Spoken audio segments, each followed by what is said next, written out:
What's up, guys? Welcome to SpawnCast, Saturday night, 9 o'clock every week. I have the usuals with us, and then I also have OJ from PlayerEssence here with us this week. How are you doing, man? Doing very good. Thanks for having me. Very good, very good. I've been keeping up on your stuff recently. You've been doing some legit work there with the Nintendo crowd and the otaku crowd mostly, right? Like the Japanese crowd?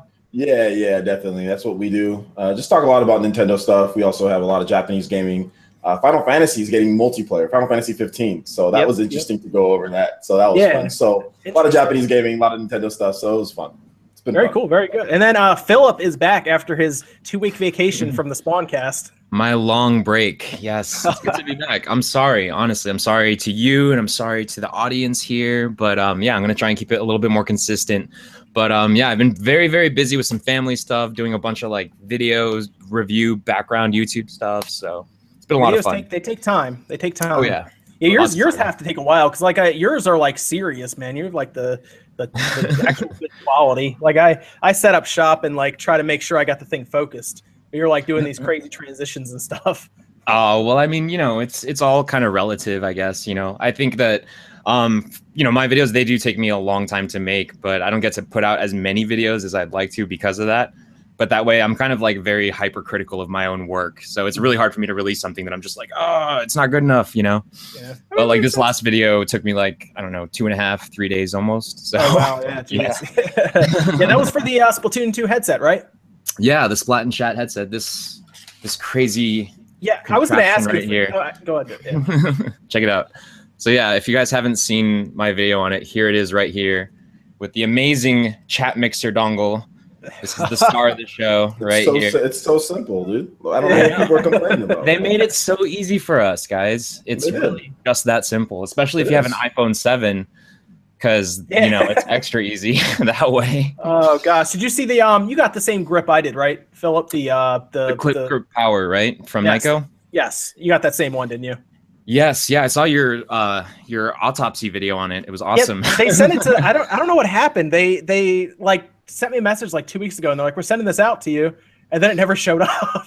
So like I think they sent another one to me, and it finally showed up like really a couple days ago. Yeah, I was like, "What happened?" That's weird. I got lucky with mine. They didn't actually. I'm not even sure how I got mine, to tell you the truth, because I think I got mine. I did a charity for Splatoon 2, like a charity stream on the day of Splatoon's release. And so that representative who was working with me was like, "Hey, Nyko's interested in sending you a clip." And I'm like, "Okay, that's awesome. But why are you telling me?" So yeah, they just randomly sent me an email. I don't even know. I guess they just saw it on my Twitter or something. Yeah, they just randomly sent me an email and was like, "Hey, do you want this?" Right, and then they're also talking about the dock and the power pack, I think, as well. Oh yeah, for the I know I'm getting for sure like I forget what it's called. They all have such crazy, it's very weird, fun to say names, but it's the Pro Controller like charging brick thing. Yep. I'm getting that for sure. Apparently they're sending me the dock, the power thing for the Switch, and then something else, some controller or something. So I don't know. Nice. There's a very nice representative who's talking to me. So. Awesome. Awesome. We'll see. We'll see. They know they actually know that I'm going to take it apart too. That's the funny thing. They've accepted it. So that's because they're proud of their work. I mean, those batteries and their whole design was great. So. I like that design, right? The batteries were in each. If you guys hadn't seen it yet, Max or OJ, the batteries. I was trying to figure out where they put them, like in that charge grip, because if you guys probably know, the charge grip from Nintendo for the Joy-Cons, for example, doesn't have a battery in there. It's just a pass-through to charge your Joy-Cons. I thought there was a battery in there, but the Nyko one actually has a battery, and the way they did it was they hit it in the two handles. They hit a battery in each one, and it's actually weighted down a little bit. It was actually a pretty cool design. Yeah, it's a really great grip. I mean, if you guys are looking for a good like upgrade to the stock grip that comes with the Joy-Con grip, I definitely think you should think about getting that, even if you're not going to use the cell phone clip itself, because it has a charge in there, obviously, with the batteries, and there's like a storage compartment. So I was a little surprised. It actually has 3,000 milliamps worth of battery. I was really surprised on that. Yeah, well, it charges your phone too, right? So yeah. Cool. And then of course Max is here as usual. Yep. Dreamcast guy, always happy to be here. Yes. Oh, you know what, Max? Why don't we bring up the topic we were talking about before we went on here, just to talk about that. Since once we get into some of the financial stuff and everything, we're gonna get pretty deep in there. So I know, especially since I know OJ is really into the financial news and stuff as well, just like I am. So it'll get actually pretty good. But Max, why don't you bring up the topic you were talking about before we get into some of the gaming stuff? Since it's kind of gaming, but it's also more community based. Yeah, I wanted to talk about, I think it's super interesting right now that Angry Joe is going to be quitting his angry reviews for a minimum of 2 months, which is kind of crazy. He's one of the biggest reviewers in the world. Whether you watch him or whether you don't, it's pretty interesting to see a guy just putting down the mantle willingly. It's crazy to see that, and obviously his community is sort of angry and sort of enraged and sort of happy with it, but it's been really interesting watching it build up and build up and build up. And as he tries to do more movie reviews and more reactions, watching his fan base get angrier and him just basically quitting. So it's been crazy to watch that unfurl since we all do reviews ourselves, to watch somebody who's bigger than us kind of explode. Right. It's odd. It almost seems like he wants to do other stuff, but I assume that the angry reviews kind of burn him out because of the amount of time and effort that goes into it. Yeah. Like Philip, you were saying like that video you said took you a couple days to do, right? The one. Yeah, like almost 3 days, almost three full days. He seems to say it takes like 200 hours to do an angry review. Yeah. Well, I mean, it can take me 30 to 60 hours to do a top 10, depending on how much footage I got to capture, how much research it takes, how complicated the script is. Like when I did my top 10 lost games, that actually took me about 60 hours to do, even though it looks like a little 13-minute video with a couple slides.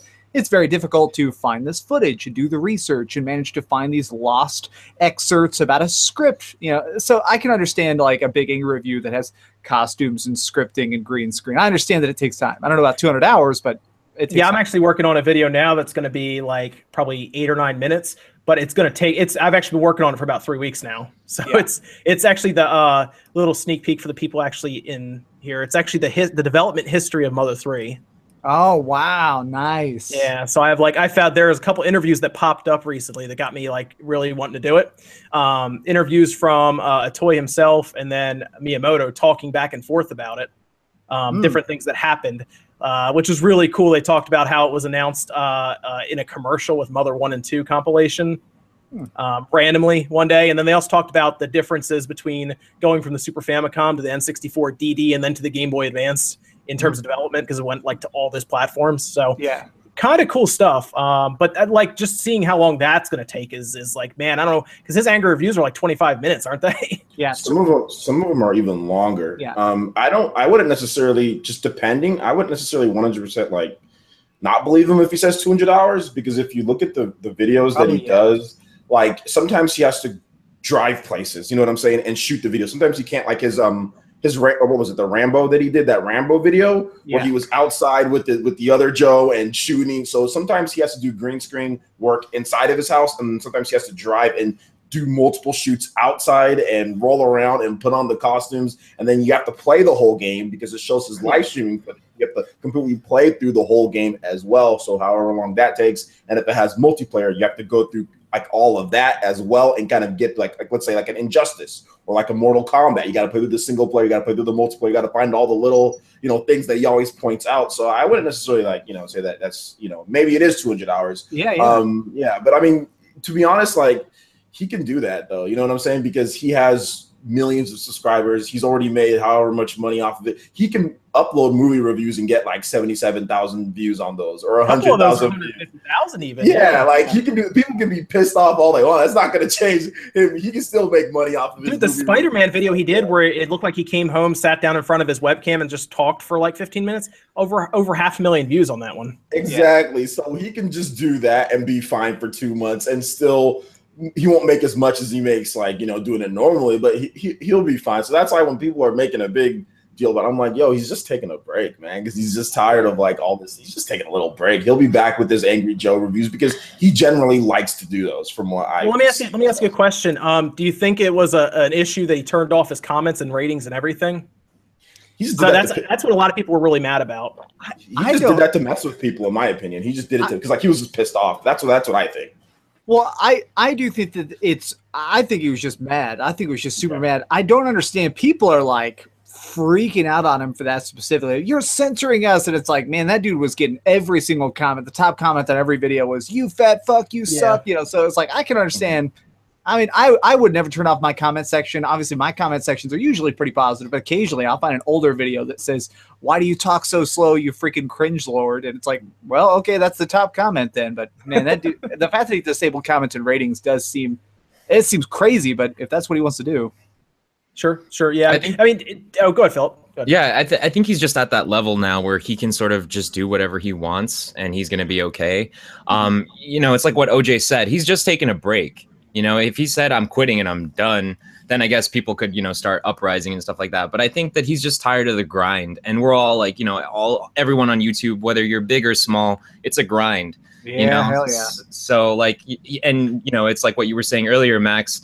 You know, those videos pay his bills, but they probably maybe for him require like the most pressure, or they cause him the most pressure, require the most time, most stress, and maybe he just needs a break, and that's all right, because when he comes back, I'm sure that it's gonna kick butt, you know. Not only that, but he gets a ton of donations and stuff on his live stream. He live streams all the time. He's still playing games. He gets his donations. He has his hardcore fans that aren't going anywhere, like the hundreds of thousands of people that just like, I don't care. I like Angry Joe. I'm going to continue supporting him. I'll watch his movie reviews. I'll watch everything he does. So man, he'll be all right.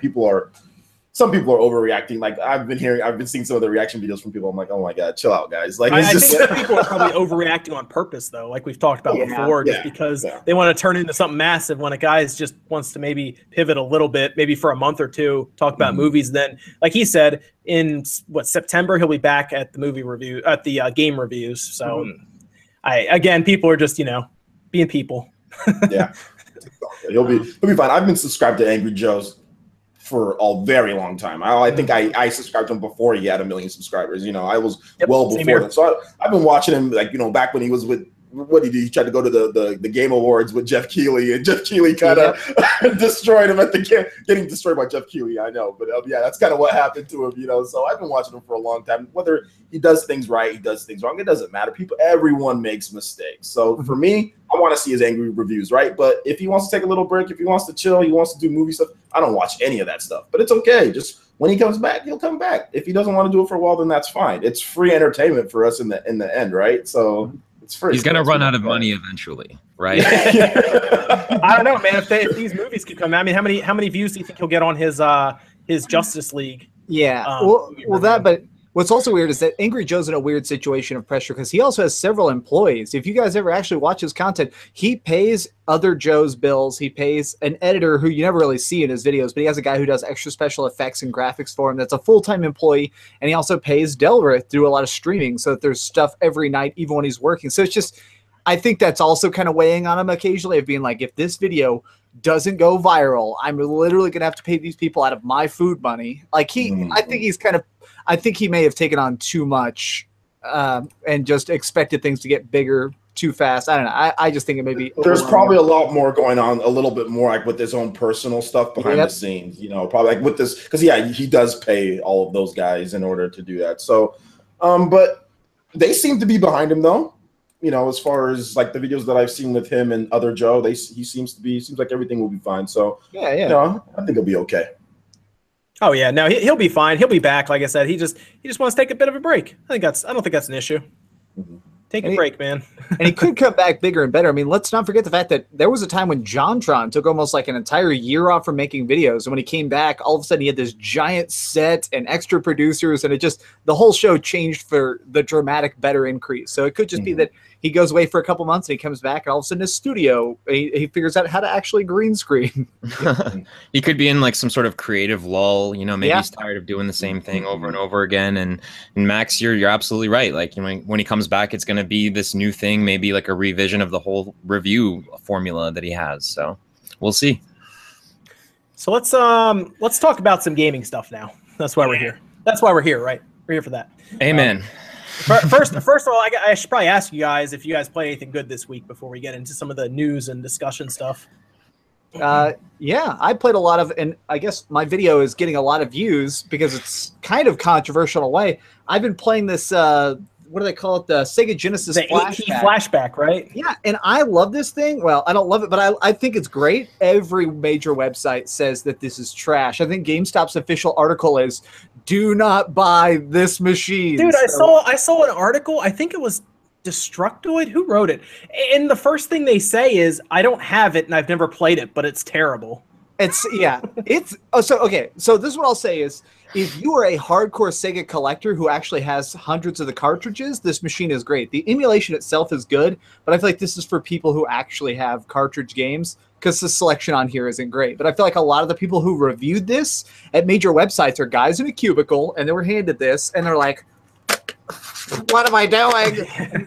And so they were like 4 out of 10. So I would have loved to take that thing apart and identify the processors in it. It feels like it weighs about 6 ounces. Like I could literally hold it with my pinky. I'm not sure what's in here. It's probably an arm, to be honest. I mean, I just gotta say something real quick. You know, Spawnwave, dude, you're like the Dexter of the video game community, man. It's like you see something, and you're just like, oh, I want to take that apart. Yeah, it's like the first thing I think of when I see it, man. It's like, I'll take that apart. I mean, did you guys? I took the 2DS XL apart the day I got it. Yeah. Oh my gosh. I don't know. I do it for everything, I think, at this point. But, yeah. I'm honestly just curious what's in it. That's all. Yeah. But that's cool. But I like that it plays cartridges. That's really neat that it does that. Yeah.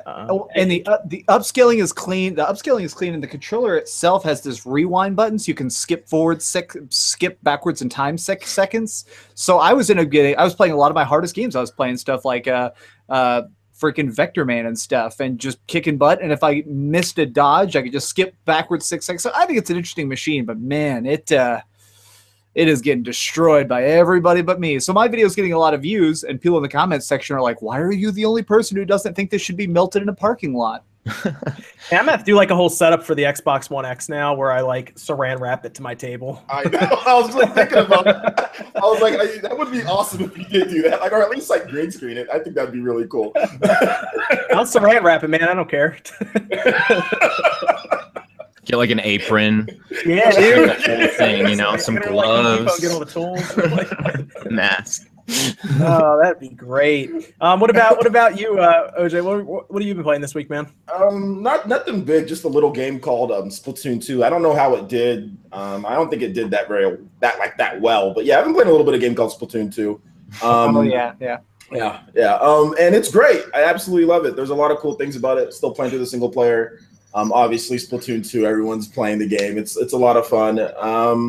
But yeah, so Splatoon 2. I've been practicing with Smash Brothers because I'm trying to go to some events, hopefully this year, and compete in some tournaments. So yeah, playing Smash and playing Splatoon 2. So nothing too interesting.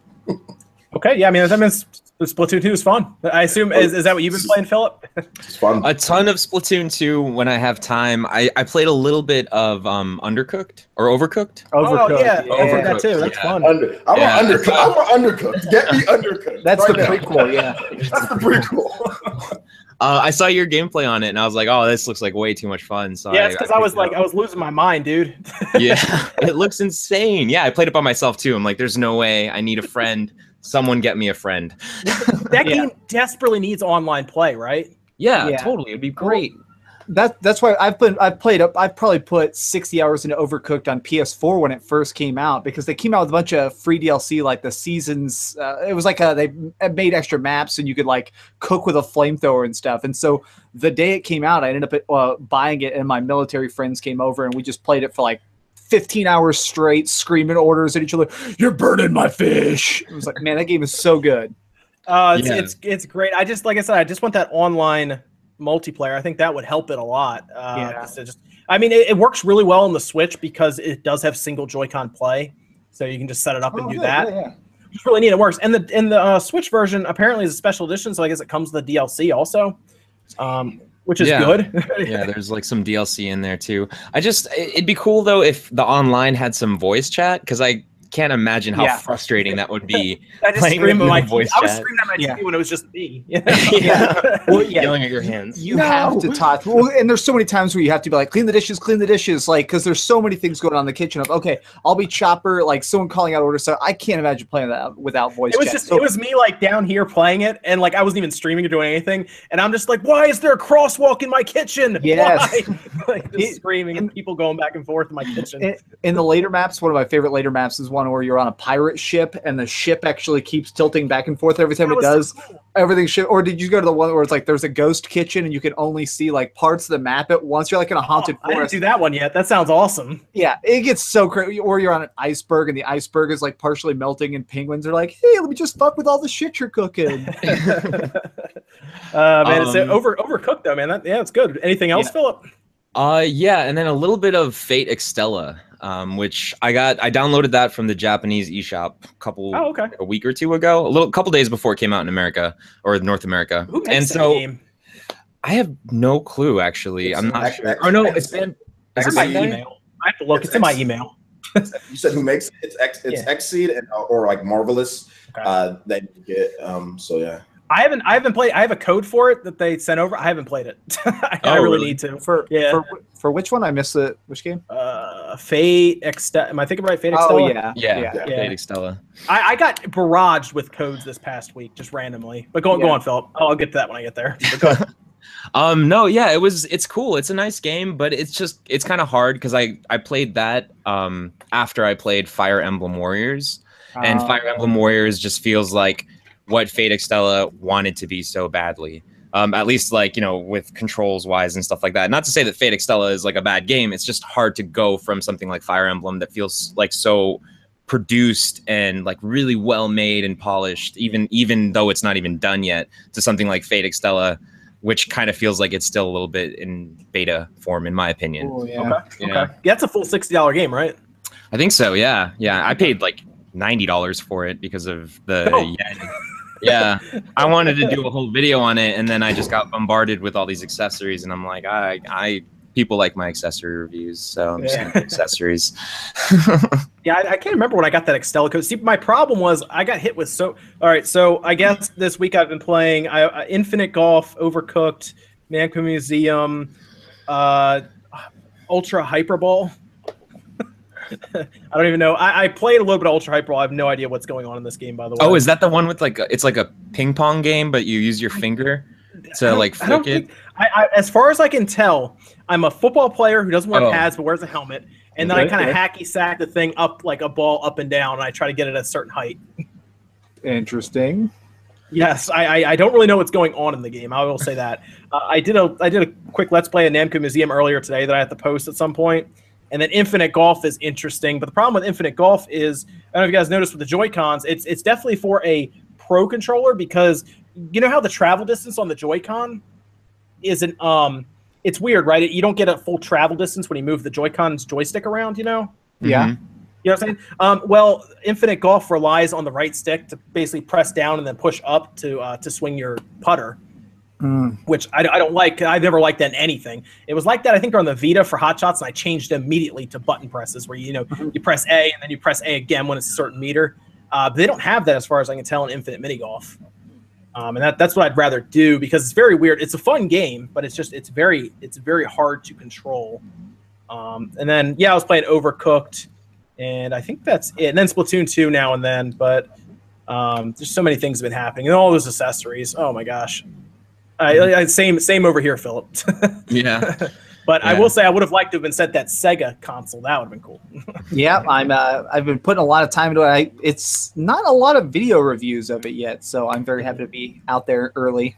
Yeah, man. It was good stuff. It's good stuff. So I've also been playing a lot of. There's an open beta right now for Lawbreakers. Did any of y'all try that? I downloaded it. I haven't played it. It's over there right now. I'm on the TV over there. It is a game where you have to like suck at it for like an hour, because it is but once you get into it, I think it is pretty cool. Okay. But I swear to God, it's just Overwatch. I mean, it's Overwatch remixed. It's kind of, this guy has like, this person has Widowmaker's grapple hook, but with the shotgun of Roadhog. It's kind of just like a mashup of that exact same idea, but it's interesting. Okay, because they swear it's supposed to be like I guess he's trying to say it's revolutionary. I don't know. Well, It's Cliffy B, yeah.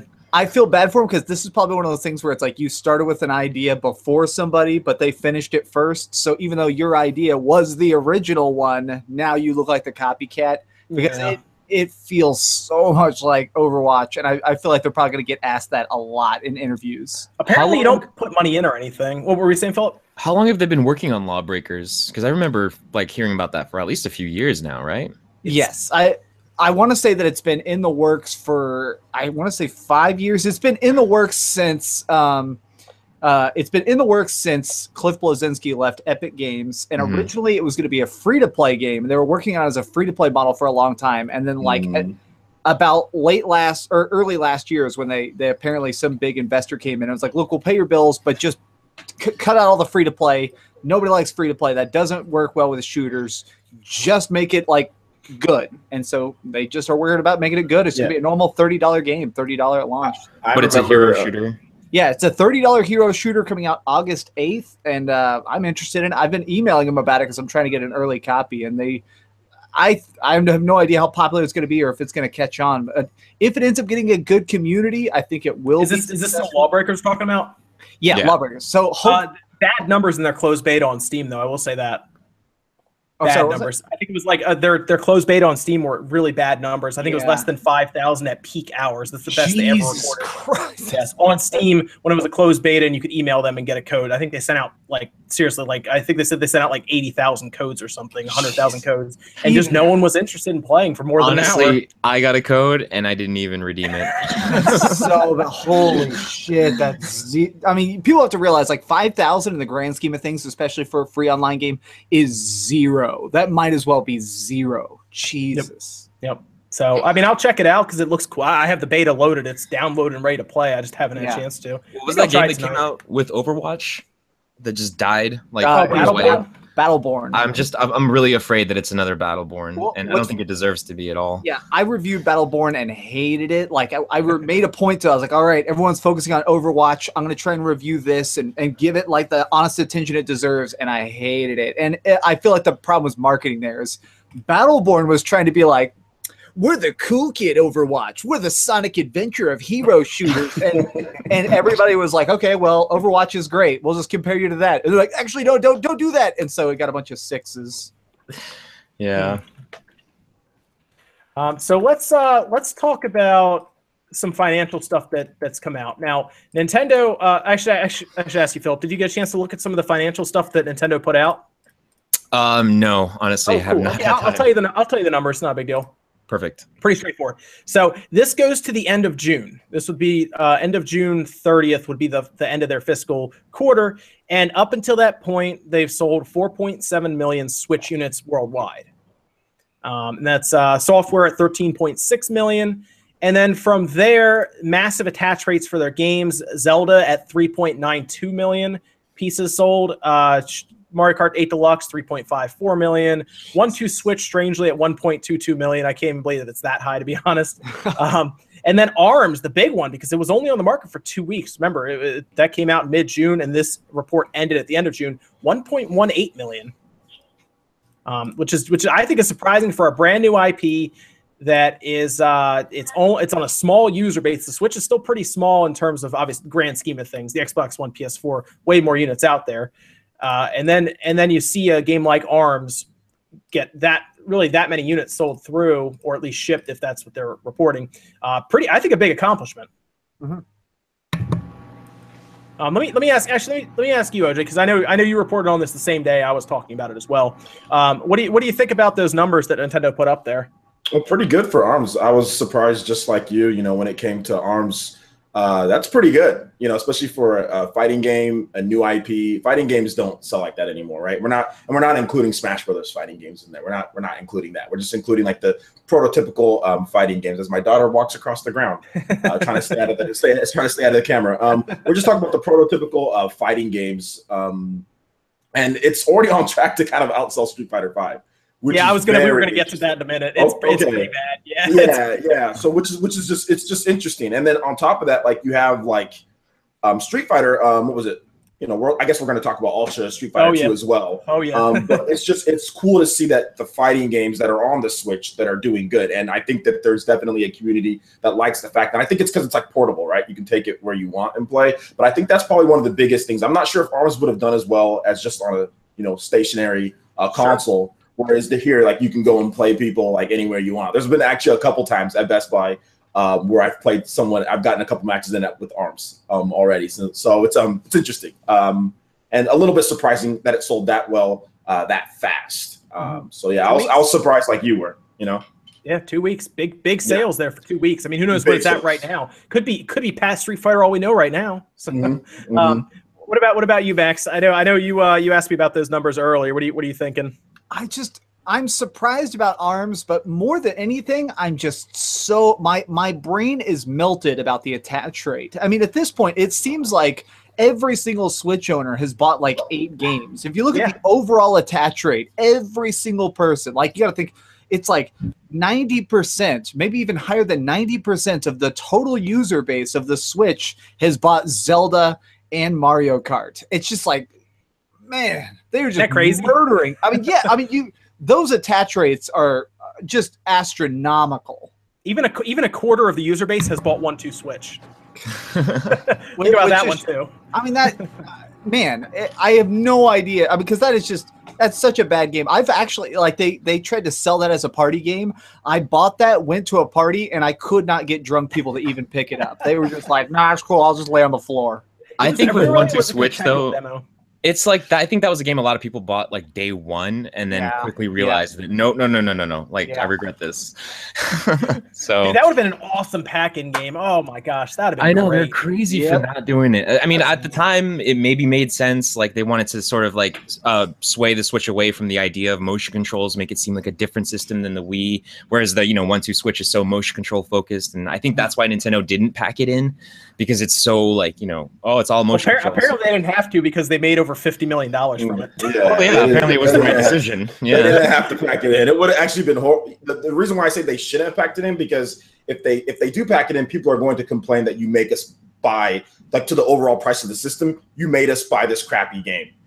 So I think it was good. Just leave it out. You don't lose the money on the actual, like, packing it in. You don't have to actually compensate for it like you did with Nintendo Land and have it be, $350 instead of normal, like, the $300. So I think it was just leave it out. And if somebody wants it, they wanted it. If not, just get something else, So sure. But yeah, you're right though, Max. The attach rate is massive on these games to that system, and I think it's becoming more and more obvious now, especially when we get into Street Fighter here in a second, that it's more interesting to people because it's a portable system as well. I think people are just interested in buying games to play on the go, not just it's a Nintendo game. I like Lego City Undercover. We've talked about this a lot. Sold the best on the Switch, despite the PS4 and the Xbox One having a massive library or a massive user base. And I think we're getting to a point where, like, when FIFA comes out, that's going to be interesting, because then we'll see really how interested these gamers are in playing something like a FIFA on the go. And if that trumps the experience of having to sit in front of a TV, having the option at the same price to take your system with you and go wherever you want. Well, so I was saying in a video months ago that I feel like the true test of the Nintendo Switch's portability is going to be if I start seeing it at conventions. I go to a lot of conventions for fun, and I've wondered, because you guys know, since you guys go to conventions pretty frequently, normally the lines are packed with people with 3DSs in hand. Yes. Because it's small, fits right in your pocket, has hundreds of games, it has great digital content. That's been the go-to portable play device. And surprisingly, I am actually seeing people starting to adopt the Switch as a normal, regular, everyday on-the-go thing. I'll see people in line to, like, get an autograph from some, like, big e-celebrity, and they're actually sitting there playing Mario Kart with the person next to them and stuff, like with the little Joy-Cons. So I have to say that it looks like Nintendo has miraculously made the jump of selling this as a home console and a handheld. It's amazing, isn't it? Yeah. Yeah, I've seen some really, really crazy interest, like, especially with that aspect of it, like playing it in groups, waiting in lines. Like, I went to go pick up a physical copy of Splatoon 2 at my local GameStop, and there was, like, I don't know, 30 people there, and half of them were just huddled up in circles, just like the commercial, playing their Switches together, Not Splatoon, they were playing Mario Kart or something. Yeah. But I just think that's so cool. But I still do, like, I have been to a lot of conventions recently, but I have seen at least half or half as many, you know, DSs. There's still a lot of like 3DSs. There's a lot of 3DSs still out there. Yeah. No Vitas, surprisingly, which is really sad. But lots of 3DSs and 2DSs. Yeah, that Vita, man, that was a good system. It's just the forgotten stepchild, I guess. Well, they don't even sell the Vita at most places anymore. Like, there's no, I can't even buy a Vita unless it's like GameStop. Like, you can't buy a Vita like where I'm at like Walmart. There's no Vitas at Best Buy. There's no Vitas at most. They don't even have accessories anymore. They used to. And they pulled all of them. My local GameStop has like this tiny half shelf, like basically tucked under the back. You almost have to like whisper a code word for them to point it out to you. But that's like all the Vita games. They're literally not alphabetized. They're not even like with their spines out like my collection. They're literally stacked up horizontally. Like, dig through it with a shovel. You'll find it if you want it. It's just a matter of time before they're in the middle of the store, you know, in the clearance bin. You know what's going to be crazy is I can pretty much tell you right now, Vita games in like 15, 20 years, those are going to be the games that people are trying to collect, like the physical ones. So if you have Vita games now, go put them in a closet if you're not playing them and just keep them. Well, especially some weird stuff of right off the bat, if you actually got a Vita at launch, Sony gave you a bunch of free games that were also being sold physically at the same time, so nobody bought them. So if you have like Uncharted or the original Gravity Rush, a lot of those actually are going to be really valuable. So I have a big old shelf of gold. No. Right. That's great. Yeah, no, the attach rates are good. So far, Nintendo's in a good spot. They managed to really do a good job marketing this system as opposed to what the train wreck of the Wii U's marketing was, where nobody knew what it even was for the most part, at least mainstream-wise. Nintendo fans knew what it was. But mainstream-wise, I had so many people when I worked at the game stores that I worked at, when the Wii U was like coming out, they couldn't figure out what it was exactly. They didn't know if it was a tablet or if there was a console went along with it. Now it's the Switch. You know, okay, it's a system, and I can hook up to my TV. It basically has TV out, so I can play it at home or I can take it with me. And I think it's becoming obvious that they're trying to get celebrities to play the Switch too. You guys see a lot of like the Barcelona teams playing like Mario Kart and it's really just anybody that they can get that it has some kind of, I guess, influence on people. They are doing anything they can to get them playing the Switch in front of people. I mean, we saw how many YouTubers they sent it to. So they definitely understand that media is very important right now for the Switch as well. Yeah, I noticed that when they got The Weeknd to post something about the Nintendo Switch, which is funny. And for those who don't know, he's who's the girl? Selena Gomez, was that her name? The one that used to date Justin Bieber, whatever. She's a singer. Yeah. So she's dating this other singer, and they got him to talk about the Switch. So Nintendo, I mean, I don't know if he did it. I don't know if Nintendo asked him to do it or not, but he did. He made some posts about the Switch too. So I was just blown away that they got John Cena. That's the best marketing they could do, by the way, is John Cena. I've heard that John Cena is actually one of those people that's extremely expensive to do anything because he's just such a charity-focused guy. He spends so much of his free time when he's not doing like official events. He's doing charity work, like 80 hours a week. Like to make a wish stuff, right? Yeah. So if you fly that guy out to talk about the Switch, he's going to walk in like a gorilla, be like, "Hey man, you want to play 1-2 Switch? If you punch my hand, they won't find a body." they knew what they were doing though, because everybody made like memes about it where they made him invisible, holding the Switch. You know, like who's holding the Switch and stuff. Like I can't see him. All this stuff. Perfect marketing for the American audience, because you look at John Cena and he's like that. I mean, he's like the person you could put on your poster and be like, you know, the clean-shaven guy that's like this big bodybuilder. You know, you can put him on the front of anything, and people be like, maybe I should buy that. It's definitely not. He's like a tough-looking guy, right? And they put him with a Nintendo system, and it doesn't seem as much like a kid's console that people thought like things with the Wii and the Wii U were. So there was a lot of marketing, a lot of psychological marketing going on there, and I think that was a good move for him to do stuff like that. And then, of course, all the YouTubers got it, big YouTubers. They invited people to the event that had no idea what was going on. Yes. Like Casey Neistat showed up and was like, "I'm here to see all my YouTube friends. Oh, and I guess I'll check out this Nintendo thing." I thought that was so fascinating because Casey Neistat reviews all sorts of technology, and I bet they really begged him to come out there. So it's so interesting watching a guy who is so famous in the tech world pick up this like prototype Switch and talk about it. Like they were so smart about clearly like really talking to people and being like, "Look, what palm do we have to grease to get you to just talk about this and manhandle this for us? That way your audience is seeing you use it." Man, they were really smart with that early marketing. Yes. And people are even saying in the chat, they had for the wrestling game, they got the cover athlete Seth Rollins to do it. So they know what they're doing right now with all of that. They're definitely pushing heavily on the leaning heavily on the football marketing in Europe right now. I've seen a lot of that for FIFA coming up, and I think they're really hoping that FIFA can be big on the Switch. And I think they might have something here. It's very weird because at first we all saw that it's missing the journey or whatever, but then I realized not a lot of people who play competitively play the journey, and as long as it was a competent build, which apparently it is, apparently it's 1080p and 60 frames per second. It is, yeah. I played it. Yeah, it's really great. It's really fun. Yeah. I was going to ask you about this, Philip. So you played FIFA. I did, and you said it played well.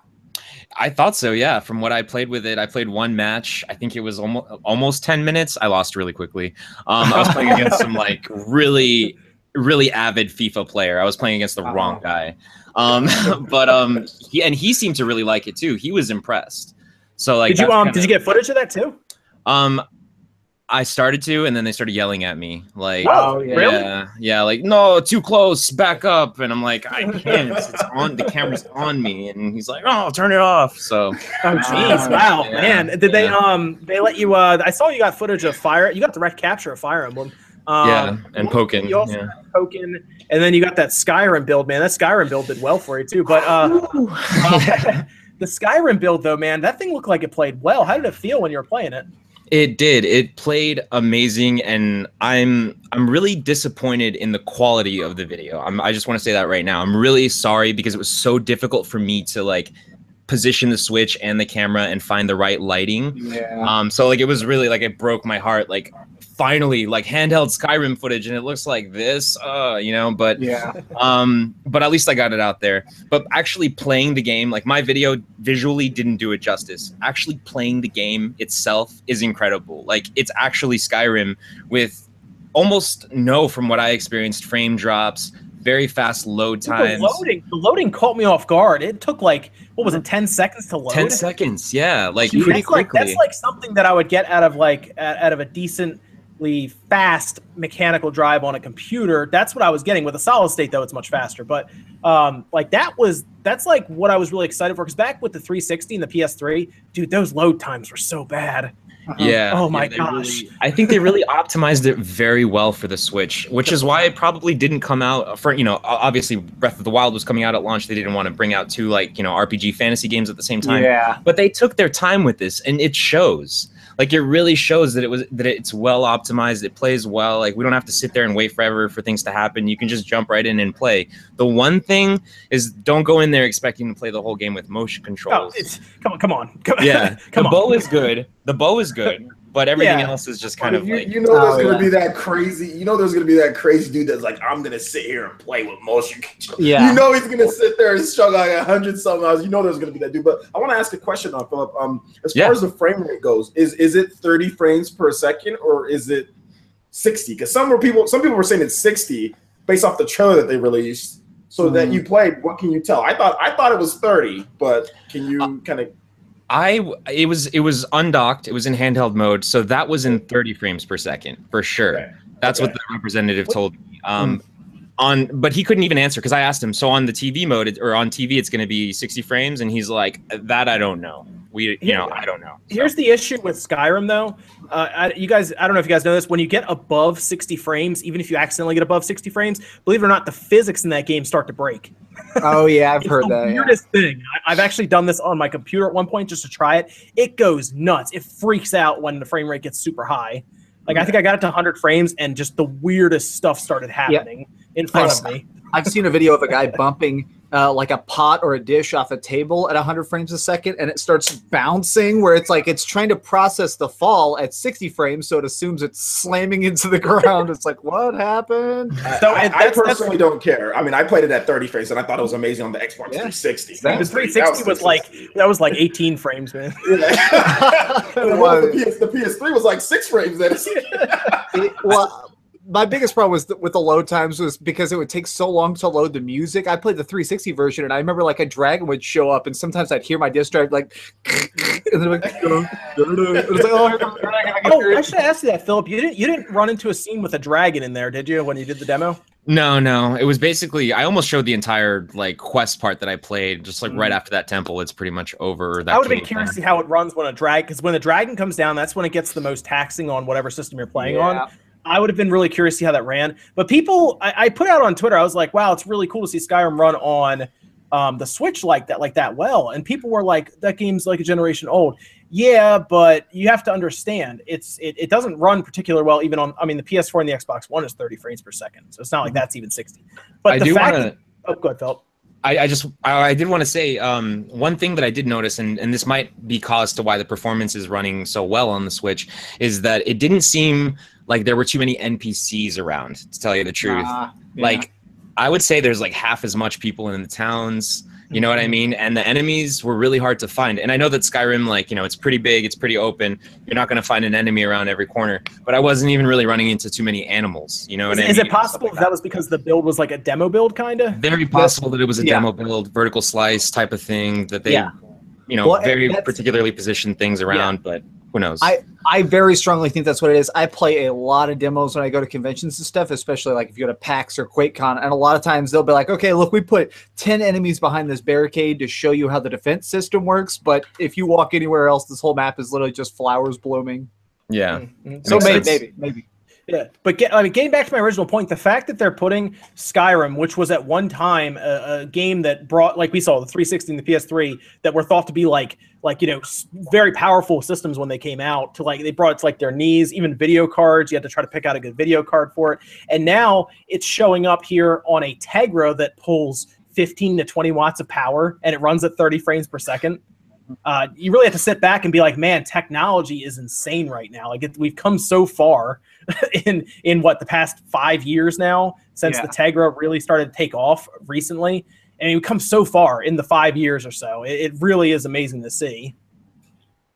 Yeah, I totally agree. I mean, and it's getting stronger every year. I think that people don't notice the changes as much because we see so many like incremental changes ourselves. You know, like it used to be that PlayStation 1 comes out and then we all have that for 10 years, and then PlayStation 2 comes out and then we all have that for 7 years, and it's like there's no mid-console refreshes. Like a lot of people don't, you know, or there were, or whatever.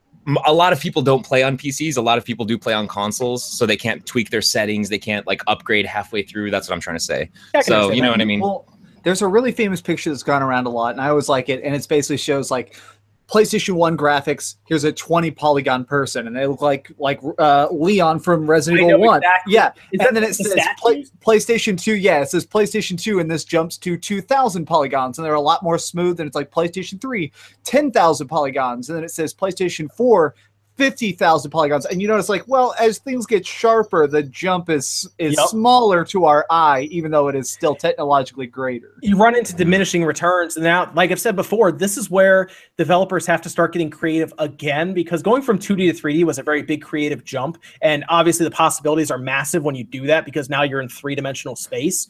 But you start to run into, well, what do we do now? Because like you're saying, Max, you see those statues. I think that's what you're talking about, right? The statues, they're almost like the bus that you see.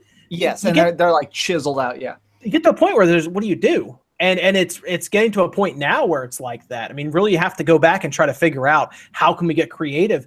And it's really art style, visuals, and how you play the game it's going to come down to now. AI, I think, could vastly improve. That's something they could definitely work with. But otherwise, the reason I think the Switch is so appealing is because you're playing your games differently, because you're not tethered to a TV.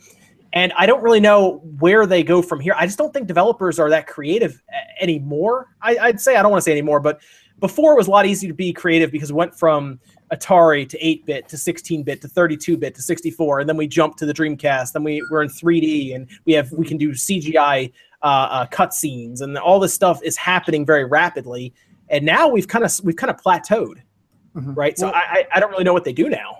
Well, so we're still in an odd spot. So right now I'm writing a video for next week. Next week's top 10 includes a lot of indie games that are very experimental, and so replaying stuff that is small, like Brothers: A Tale of Two Sons, stuff like that, that's so minimalistic. It's literally just 2 joysticks for a 3-hour adventure. It has very, very light on graphics, but tells an incredibly deep story and has a very, very gorgeous, tragic tale it weaves. I feel like more games need to move in that direction, which is like, use our controllers more creatively, use storytelling and non-verbal like dialogue more creatively. I don't know. I feel like we're still stuck at that point of being like, all right, how gritty can my gun be when I play Call of Duty 8? You know. Storytelling's that's a good point, Max, because movies are still extremely popular. Obviously, people go to the theaters all the time. If you make a good story that's compelling, I think that's enough to be creative and actually give people a different experience. It's a good point. Yeah, it's very interesting. Philip, what other games did you play? Any other games there before I move on? I know you played Fire Emblem, Pokken, Skyrim, and you said FIFA. Was there anything else there that was like interesting?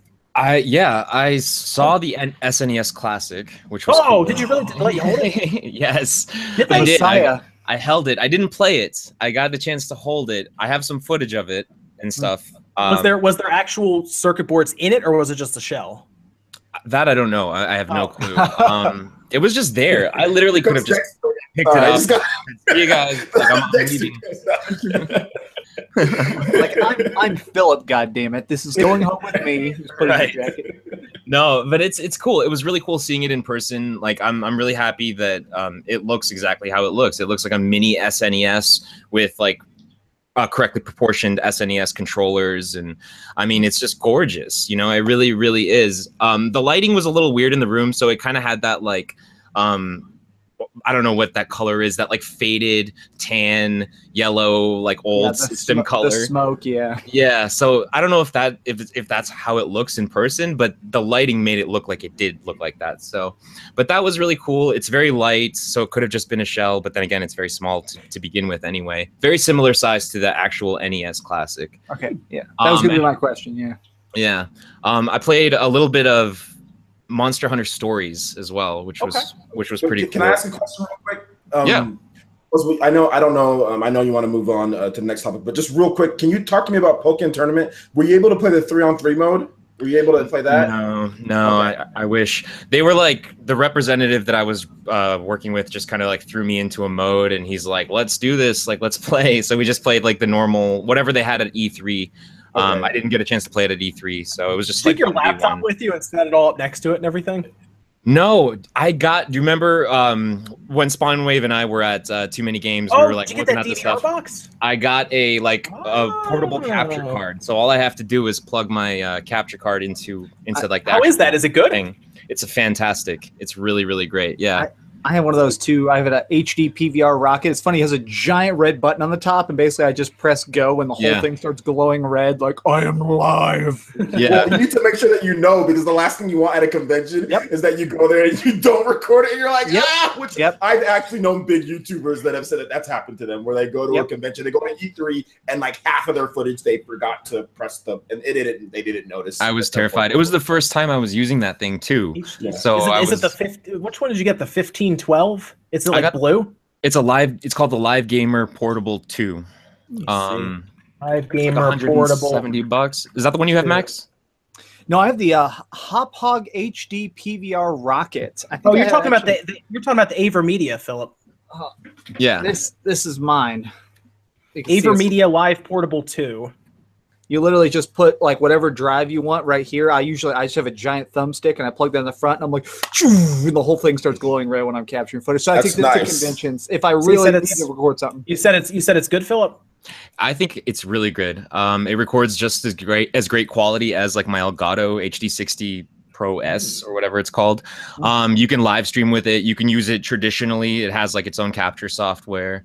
I think it's good. It worked for me. And it captured everything that I wanted to capture. So all right. I just ordered it. I was just curious if it was good. Nice. During the podcast. Real quick, before we move on, I want to actually say something funny that I saw this week, which is that how you were talking about trying to set up your camera right there, and they were like, no, you can't set it up. Apparently there was some big YouTuber whose name was like stricken from the screenshots I saw, so I don't know what his name is, but apparently he's a guy who goes to arcades like as soon as they open, and he sets up this giant ass camera and he like sets high scores and he shows you like tips and tricks. Well, apparently he went to a Dave & Buster's and set up like his couple $1,000 camera because he has like 300,000 subs, and he was just being a real jerk to all the employees and being like, I'm famous. I'm going to show them how to break your games. And eventually the employees were like, we have to remove you because you're being like an obstruction to the other people. And he made this whole big video, be like, screw Dave & Buster's. They kicked me out. And finally the manager was like, we have security cam footage of you just being a dick to little kids. Do you really want us to release that? It was there's a whole part of Reddit called "Quit Your Bullshit," and it was like the front page of "Quit Your Bullshit." Like, are you even allowed to record in those places? That's the other thing. Yes, like, don't you have to ask? He claimed that he was kicked out for recording, and the manager officially said, "No, we're fine. We want people to record in Dave & Buster's. That's free commercials. We're fine." When you start like kicking little kids off of a Frogger machine to set up your tripod, we are going to remove you from the facility. Jeez. That's very I was like, what? And so everyone was like, yeah, screw that guy. Wow, that's something. Okay. Very quick side note though about Dave & Buster's. I went there like 2 or 3 weeks ago. They actually have that Luigi's Mansion like arcade game, at least the one that I went to, which is incredible. Here's the interesting thing. There's a place opening around me it's very close to me. It's like 10 or 15 minutes away. It's at like the Christiana Mall. It's apparently a big competitor to Dave & Buster's, but it's bigger on the arcade side. And apparently they're promising, it's in like the local paper for who reads that or whatever, with like 120 arcade machines are coming in. Wow, that's awesome. I hope arcades come back, dude. They need to make a comeback. Like we need to get more of those. They're big in my town. In Dallas, we have a ton of arcades. We're really popular. The barcade is real popular right now. We have a machine, an arcade that's half bar, and then a bunch of free machines, and all the machines are like super perfect condition 80s and 90s machines. Nice. And nickel-ramas. We got a lot of nickel-ramas. Yeah, I can't remember what it's called. I have to look, but apparently it's like 3 stories, and 1 story is all arcades. And I was like, how awesome would that be if they got the Mario Kart VR? Yeah, that would be. I don't incredible. think they did. But how cool would that be, dude? If that was in my town, I'd make a video on it. Like straight up, I've been searching for like 10 years to find the Silent Hill arcade machine, and I finally went to an arcade here in Dallas, and they had it, and I managed to finally beat it. And fun fact, that is the only arcade game I've ever known that has a cliffhanger ending. Like, it has a story. It's like a Silent Hill game where you're like shooting zombies, and at the very end, basically, it's like, was it all a dream? It's like, what the what? Okay, so let's move on to some more sales figures because more stuff has come out. Obviously, did you guys all see the Media Create statistics for Splatoon 2 and Nintendo Switch last week? I'm 90% sure that's what I read. Yeah. Okay, I know. I already know OJ did. Yeah. I already know you did. Philip, did you get a chance to see it? I know that it did well, right? Yeah. It did. It did very well. So Splatoon. Well, I know with the Nintendo Switch, for example, it was around 100,000 units. See, the thing is, Famitsu and Media Create seem to vary by a couple thousand units. Where like Media Create basically said 98,900 or something like that, and then Famitsu said like over 100,000. So I'm just gonna say 100,000 just to meet in the middle, just for the sake of like averages. But 100,000 Switch units somehow went out in Japan. I have no idea how that happened because up until that point, they were like 28,000, 30,000, 31,000. Then all of a sudden this week, bam, multiply it by 3, and that's how many they sent out. And then I know Splatoon 2 did roughly 650,000 units in physically. That's not counting digital sales, physically, which is a massive win for that franchise because the first one, I believe, debuted in Japan with like 150,000 units sold. Nice. Massive win for Splatoon. Yeah, with the install base too, that was actually a much, I wouldn't say much lower, but definitely over 1 million lower, well over 1 million lower. I think the Wii U was at 2.2 or 2.3 million at the time that Splatoon 1 launched in Japan. So the fact that they were able to sell far more, more than triple the amount with the install base of just now reaching like what was it? I think it's like 1. They're probably I would have to assume based on how many they've been selling. They're probably when Splatoon 2 came out, overall they've probably crossed the 5 million mark by now with Switches. I think we can assume that. Yeah. Especially because of that massive. I mean, just that massive amount of stock. Because if Japan got that many, how many do you think like the U.S. got? Probably a good bit. They usually the U.S. seems to get more than Japan. U.S. usually gets the most, and then Japan, and I don't know who gets more between Japan and Europe, but it seems like it's about equal or maybe around the same. Maybe Europe. Yeah, I know the UK doesn't get much. Like they don't. No. The UK isn't the big audience for Nintendo. They know that. Not a big deal. I wonder if they reserved more in Japan because they offered that Splatoon 2 bundle, right? Mm-hmm. Yeah. Yes. So that could be something to do with it. Yep. Well, and also they were expecting shortages. I think at this point, everybody in Japan is like, okay, pre-order everything you can because there's a chance that it's going to be sold out the millisecond every store opens. Dude, they're doing lotteries just for a chance to give the retailer $300. It's insane. Yeah. I've never seen that before. Usually it's just like, you just go in there like, okay, you get in line, right? If you want the system, you don't need to do a freaking lottery. So that's weird, but that's what they're doing.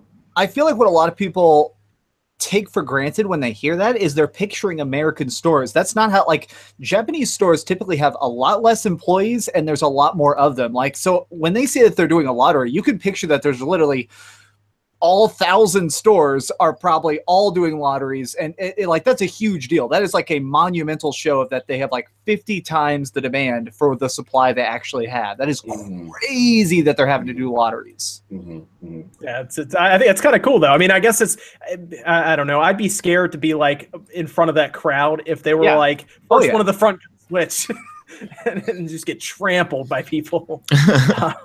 But I know, Japanese people are very polite, though. They're so calm until there's switches at the front. All of a sudden, I get like their switchless. Yeah. But it's gonna be interesting because I honestly think that Nintendo has at least figured out some of the stock situations. So like this Media Crate coming up, I'm gonna be very interested to see. I already know the 3DS and the PS4 should outsell the Switch because of Dragon Quest XI. But I am very curious to see if they get up into like the 30s or 40s even for the Switch with this, the Splatoon 2 hangover. That's what I'm really curious about. If maybe they figured out the point where we start seeing 40s, 40,000 dropped every week if possible, or at least in like the mid to upper 30s consistently. Yeah. Because Japan, they put out like a survey they did, and Japan is desperate for Switches still, even after 100,000 dropped. Yeah. Oh yeah. They are desperate for the systems. Still haven't met anywhere near the demand. Pretty much like anywhere, to be honest. I think the only place where they really kind of demand is kind of like okay is like the UK. Everywhere else, people are still really wanting to get one. Like France is still having issues. I never see them here in my Walmart. They always tell me they've sold out every time I go there. Go ahead. I was going to say my cousin was dying. She is a huge Splatoon fan. She does a lot of like custom art and draws like Splatoon characters. She's like an artist. And she was like calling GameStop every single day. She pre-ordered Splatoon 2 and she was calling like every GameStop in the Tri-City area looking for any Switch she could. And finally a guy was like, all right, you got to be here in 5 minutes. So she's like running there on her lunch break because that's the point Switch demand has gotten to. Switch demand has gotten to the point where it's like if you don't have cash in hand, you're pretty screwed. They're not doing reserves, they're not doing holds. It's cash now or nothing. Yeah. What's interesting though is I've noticed the Craigslist deals aren't that bad. You can get a Switch for like $350 in my area if you go on Craigslist. Yeah. So you could do something like that, but you could also like, don't they have bundle deals too? Like on like Play Asia and GameStop was doing that. It was like $360 or something for like the Switch and Splatoon 2. Like they had some actually reasonable ones. Although GameStop shipping is horrible. Like you have to pay. It's like you have to pay. So it's a little bit more expensive than even tack on the tax. But yeah, it's not too bad. Same thing like with Craigslist and stuff in the area because the supply is, and that's how the supply is coming in. The supply is coming in. People are able to buy one in order to resell it to make a little bit of a profit or whatever the case. It's just that it really is just that much demand. That's just really what it comes down to. I mean, obviously Nintendo needs to make more. We need to see more of them come out. But I mean, it's not as bad as the Wii. Whereas the Wii, it was like, oh man, like people were reselling it for way more. I mean, people, and that's not even like counting like inflation. People were selling it for like $400, $500 back in 2006, 2007. So. Yep. It's interesting. And I will say though, they are on track to get to their 10 million unit forecast because I can tell you now in December, I would be shocked if they didn't hit somewhere in the neighborhood of 2.5 to 3 million Switches in that 1 month. They are on track for what they've said would be 10 million Switches by the end of December. Like by December 31st, they're going to look up and there'll be 10 million Switches out there, maybe a little more. And then that would put them probably at a little more than 13 million units in their first fiscal year, total from like end to end. And that's the Wii U. Yeah, it is. The first year, that's it. That to me, that's a win because you always compare to your last system, whether it's a failure or a success. And in this case, they obviously consider the Wii U as a failure. 13 million units in a little over 4 years. I mean, they ended I think they ended the console cycle early because of how bad it was doing.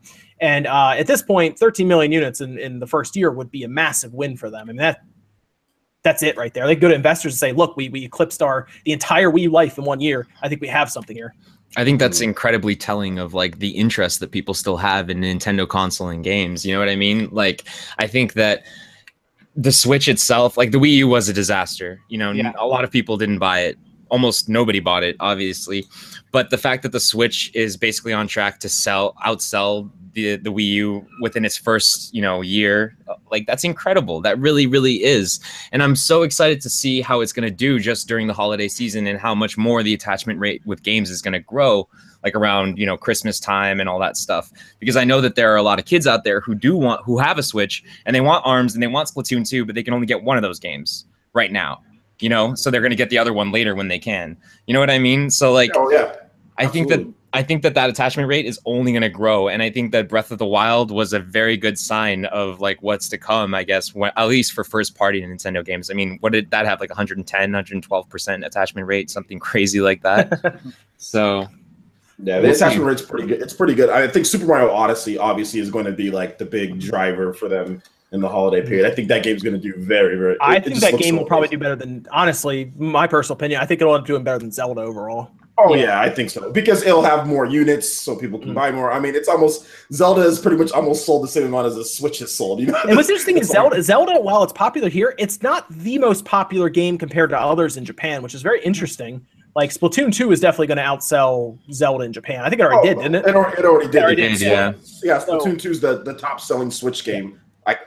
Like for all time already. So in the first 2 days. So Splatoon 2 is definitely going to outsell. But I can see Mario Odyssey doing that because Mario's on the front, and honestly, Mario is Nintendo. So. Yeah, well, it's the most casual friendly. So I have a lot of friends right now who are very much getting their interest piqued by the Switch. Like a lot of my friends who played games 10 years ago when they were in high school and stuff are really coming around the idea of getting a Switch because of its portability, and all of them are being like, hey, you review games. I know you know a lot about games. What's going on with that Mario Odyssey? Like, I saw an ad. Like, why is Mario a Tyrannosaurus Rex with a mustache? Tell me about that. So I think that's really going to be the major selling force. That game looks so good. Oh, my gosh. We better get a Dino. We need a Dino amiibo. I'm just saying. Yeah, I'd be shocked if we didn't see that, to be honest. I'd be shocked. Oh, gosh. I would not. A predator. I'm done with Amiibo. I bought my female corn. I think I'm done. I think, unless something really cool comes out. I had to buy Bayonetta. I had to buy Cloud. Just the regular. You're gonna get Samus, dude. Get some of that Metroid love. I'm okay. I might get. Those Amiibos actually look really cool. Those Amiibos look really cool. I will give it that. I'm not a big Amiibo person. Those look really cool. I probably wouldn't even use it if I bought. I probably will buy a Metroid one of them. I'll probably just put it up on my shelf. I probably won't even use it because it just looks really cool. Yeah. Yeah, I had to get the Cloud one. The Cloud one. So the attach rate and the sales haven't just been good for just Nintendo, because that's been the big. I think a lot of third parties have had that criticism in the past. Nintendo systems are great for Nintendo games, but now it seems like some of the third parties are starting to figure out that the Switch is different to an extent because people can play them on the go. And Capcom talked about their financials, and they showed that Street Fighter, like you were saying, OJ, earlier, alluding to it, sold 450,000 units on the Switch in their fiscal year, which is massive. That's actually that's a big win for them. It really is. Yeah. And what's really funny is if you look at what I personally think is probably the biggest failure in its franchise with Street Fighter V, because they just crossed 1.7 million shipped, and that includes PS4 and PC and Steam, which is ridiculous because the system specs aren't even high. I wish Evan was on the stream right now because he bought Street Fighter V and had to immediately refund it because it didn't work on his computer. Like it was bugged. It was completely bugged, and they have not fixed it at all. Apparently, there's people on the reviews talking about how their video cards don't work correctly with the game for some reason. What do you need to run it? What type of graphics card for like NVIDIA? Evan has an NVIDIA card and an AMD processor, but apparently his driver set or something didn't work correctly with it. It's just a bad optimization, probably. Street Fighter V is the first game I ever got from Capcom as a review copy when I finally got in with them. And I remember them giving me Street Fighter V and I installed it. I immediately emailed the rep and was like, Is story mode coming at launch? Oh, that's right. It didn't even have an arcade mode, right? So, well, it had an arcade mode. It was literally like 38 minutes. Like I have one clip of, because everybody's story was between 7 and 9 minutes, and it was just like a drawing of like, and then that guy said you suck, and then you punched him, and then he said you suck, and it was like 39 minutes. It was like, oh my god, why are you doing this? Oh, that's insane. But if I mean, consider this.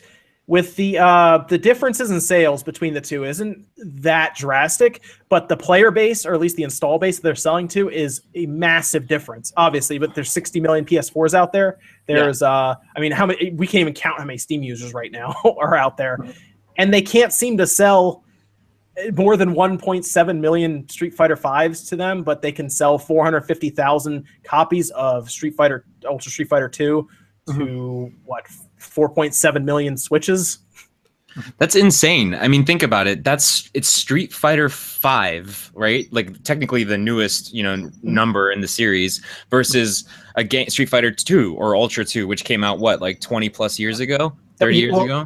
Technically, this version is the one that came out 10 years ago. This is actually a port of the Xbox 360 arcade version. This cat is squirming on my lap. What are you doing? Did you grow a tail?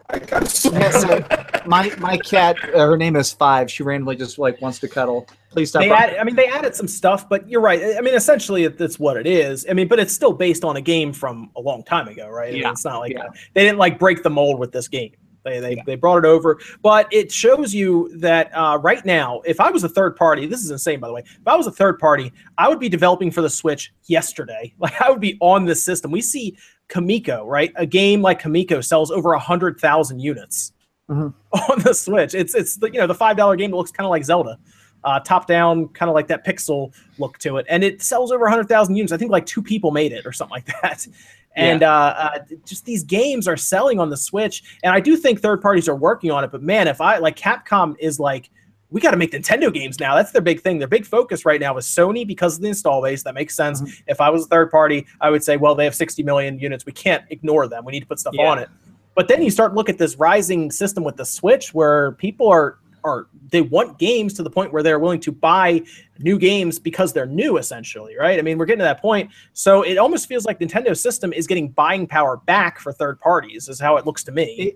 It is, but I'm curious how long it's going to take people to fully jump on. Like right now, I see Capcom is taking notice, but right now, if you look at their financial reports, Capcom directly states that they're expecting Monster Hunter World to be a humongous reinvention of the series. It'll be big. And so, because I mean, it's coming on PlayStation 4, 60 million PlayStation 4 users. So many people are hyped. So many people are interested. So I think I have to say I'm not so sure about that. I think it's going to be great. Look, I don't want to interrupt too much, but I think it's going to be good. But if you look at the game Monster Hunter, it's coming to the PS4, but the base of people who buy that game is Japan.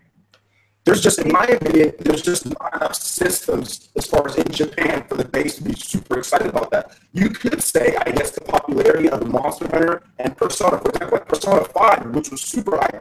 Japan loves it, and that has only sold 1.7 million units on the PS4. But OJ, I think you're forgetting it's coming out on the Xbox, man. There's 80,000 Xbox in Japan. Yeah, right. Well, no. So, but I'm saying Monster Hunter World is going to kill it. Persona 5 bombed everywhere. I think we all realize that. Persona 5 sold really bad. It's the best selling in a series that doesn't sell very well overall. But I honestly think that Monster Hunter World is going to be an explosive hit. And also, OJ, your mic sounds like crap. Yeah, everybody's freaking out in the chat is going crazy right now. Right now, or does it sound like crap the whole thing? Just right for the last 10 minutes, I think someone said, quote, stop the dollar store mic. Just the last 2 times you spoke, it was all messed up. Now we can't hear you at all. Oh, no. Which is, I had no idea there was a microphone emote, and now I'm seeing a lot of it. Okay, so we're talking about Monster Hunter World. I do think it's going to do well. The game looks good. A lot of people are like, it doesn't look. I think it looks good. It's a good-looking game. And then I do think, though, personally, I think Capcom is working on another Monster Hunter game other than Double Cross for the Switch right now. I do think that's the case. I think they're focused mostly on, it's interesting because, again, the Xbox seems to be falling out of favor with some of these third-party companies. Even Capcom says that their big focus right now is Sony and Nintendo. They don't mention Microsoft, which is really interesting to me. And I do know Capcom does like the Japanese market, and the Xbox is non-existent. They have sold 80,000 lifetime units. Last week, when we just talked about the Switch selling 100,000 units, the Xbox or Microsoft sold 77 Xboxes. That's good. It's a solid 77. 77. That's up. That's up from last year that same week at 55. The Japanese market does not like Xboxes. They just don't. It's interesting that you may find yourself on a server in Japan if they have like dedicated servers there, and you might be on the server with like a Halo game or something, and there's like 100 people playing. Something I've been really going into the Monster Hunter community lately just because I'm really interested in this, and it seems like everybody right now is like, because everybody already owns a PlayStation 4, obviously, so everybody's talking about how they're definitely going to buy Monster Hunter World, but there's this really interesting conversation going on right now because Monster Hunter Double Cross is out now in Japan, and the early reviews are that it could be the best Monster Hunter ever, is the words of the people who are playing it. So it makes me think that we may have an interesting battle of consoles of like you're talking on the 3DS, right?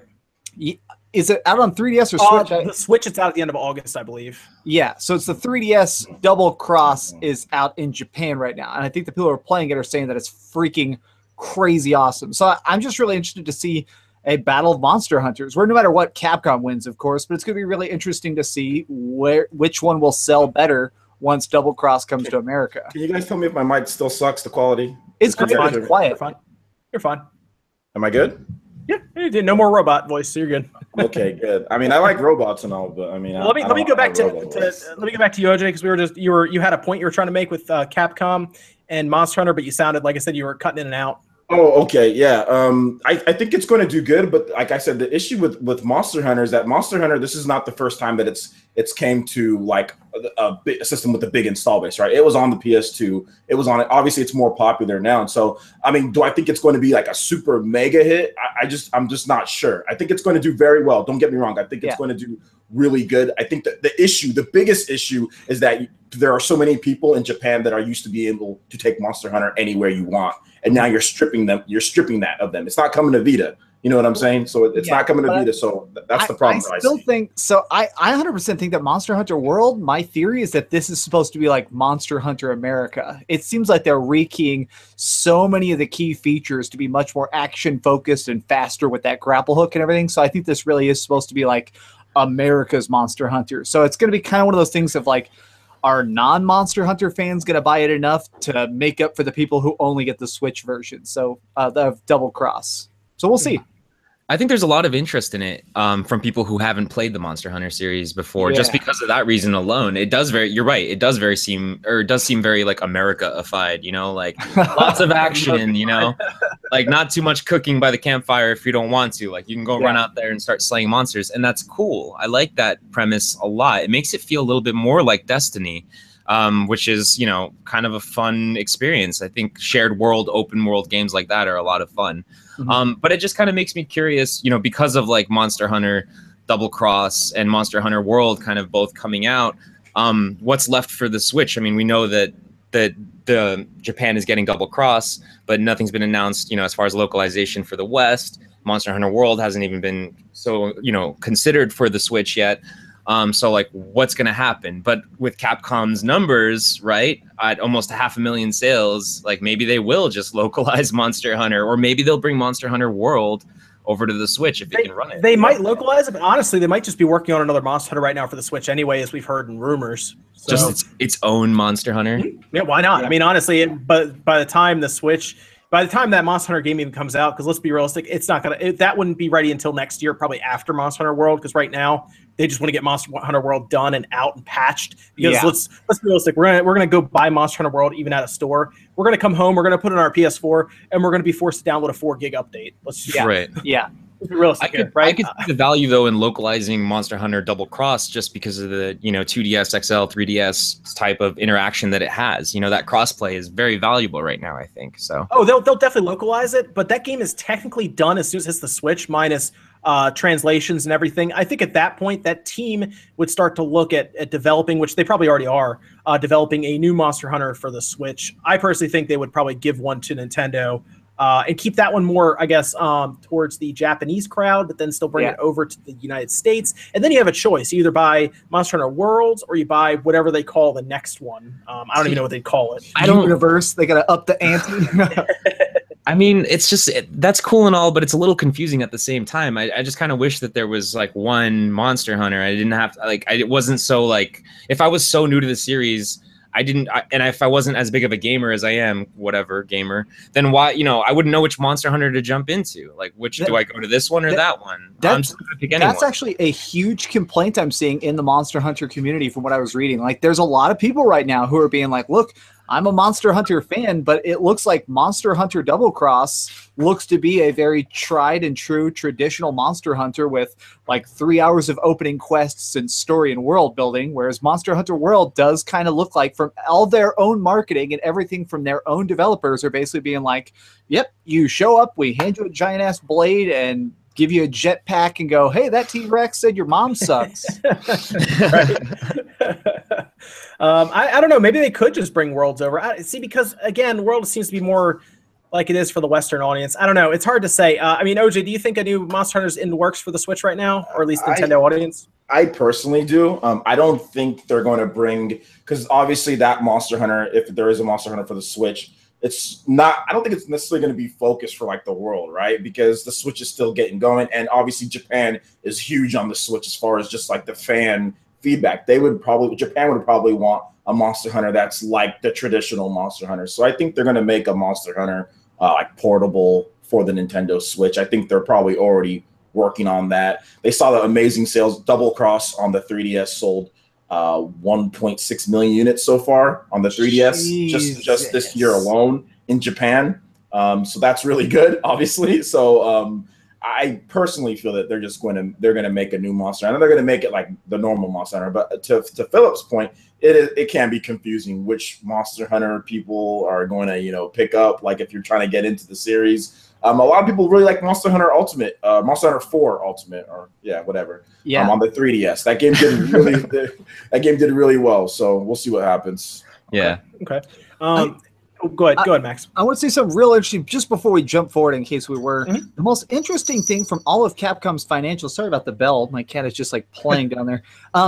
One of the most interesting things from the financials, in my opinion, was the fact that Capcom admitted that 74% of their total revenue is from old games being sold digitally right now, which is like really weird to think, because this has been such a strong sales year for them already, with Super Street Fighter 2 coming out on the Switch and Resident Evil 7 selling way beyond their expectations. It's weird that so much of their stuff is just like selling digital copies of Resident Evil Code Veronica and stuff. It's weird that company is still having to lean so heavily on the past. Well, you did see the what they're working on apparently is the Resident Evil 2 remake. Yeah. I could see that making the jump to the Switch also. I would hope so. Hopefully. That thing's been in development for freaking ever. Yeah. We still haven't even seen a single screenshot. I'm dying to see anything of that. Yeah, I don't even know when we'd see that. It's got to be getting to the point where they're at least ready to show it, right?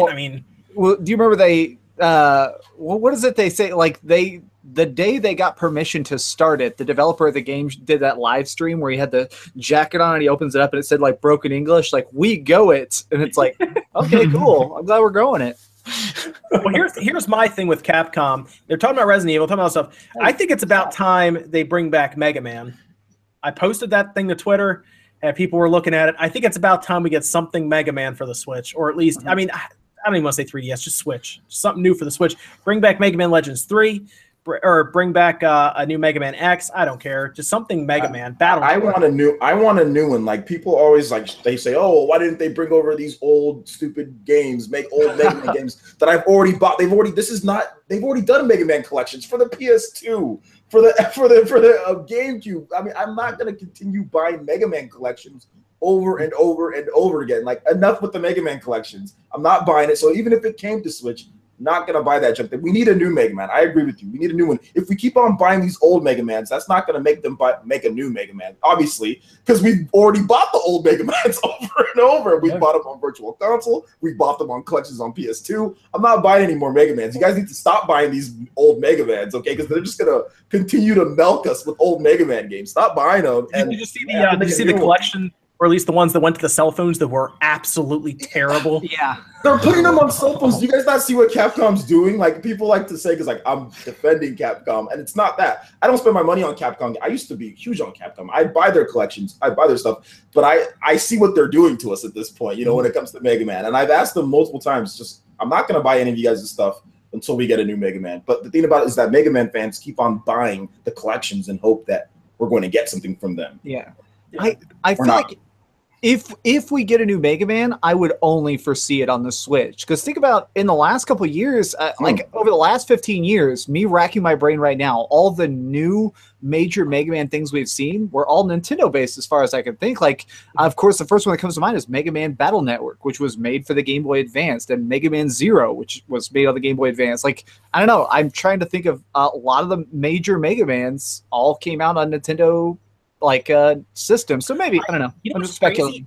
I personally think that Nintendo loves Mega Man, but Capcom controls it. So unless they ever strike a deal to where Nintendo has exclusive rights to them and then Capcom just gets kickbacks for royalties, it almost feels like right now Mega Man is in this weird like void where Capcom does not like Inafune because of all their stuff. So they're just like, we're just not gonna do anything with Mega Man.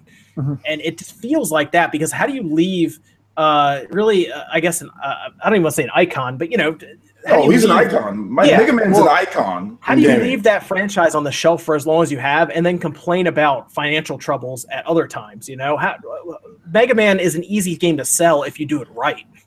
Well, and that could be it. It could just straight up be like something that a lot of people don't realize is like a hard part of management is knowing when you have the team available for a project. And it could just be that they're looking around and they don't have a team available that's skilled enough to handle a real new Mega Man. And they're afraid of just being like, man, if we come out with a new game that's called like Mega Man Xenon and it absolutely sucks, we could just kill the brand. So it could just be like a fear. Yeah, but I mean, then we also look over and we see like Gunvolt.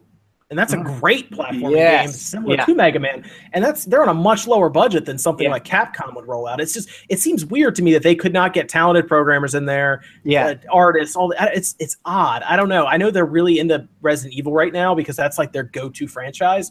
But I feel like them ignoring Mega Man, like the freak out when Mega Man hit Smash Brothers was insanity. Remember all those reactions everywhere all over YouTube? That was like the most watched thing on YouTube for a week. Well, going back to you talking about like how much Nintendo is in love with Mega Man, that old stupid television show Captain N the Game Master, remember he would actually team up with Mega Man and he would sound like a chain smoker. He'd be like, adventure. So clearly they have a long-standing love of Mega Man. Yeah, and that would be my dream, is if a press release came out and Capcom was like, we sold the rights to Mega Man to Nintendo to create games, we'll still get royalties like to their investors, but Nintendo's going to take it, they're going to run with it, and then Mega Man becomes an internalized project at Nintendo.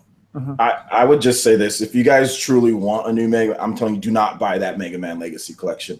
I own all the games, so I'm not going to buy it. Yeah, do not. People keep on thinking that's what everyone I hear in the Mega Man community say. Oh well, we should buy it because I'll encourage them. No, this is how many generations in, and we're still talking about Mega Man Legacy Collections on PS2, guys. Please do not buy that. Like I said, don't buy it.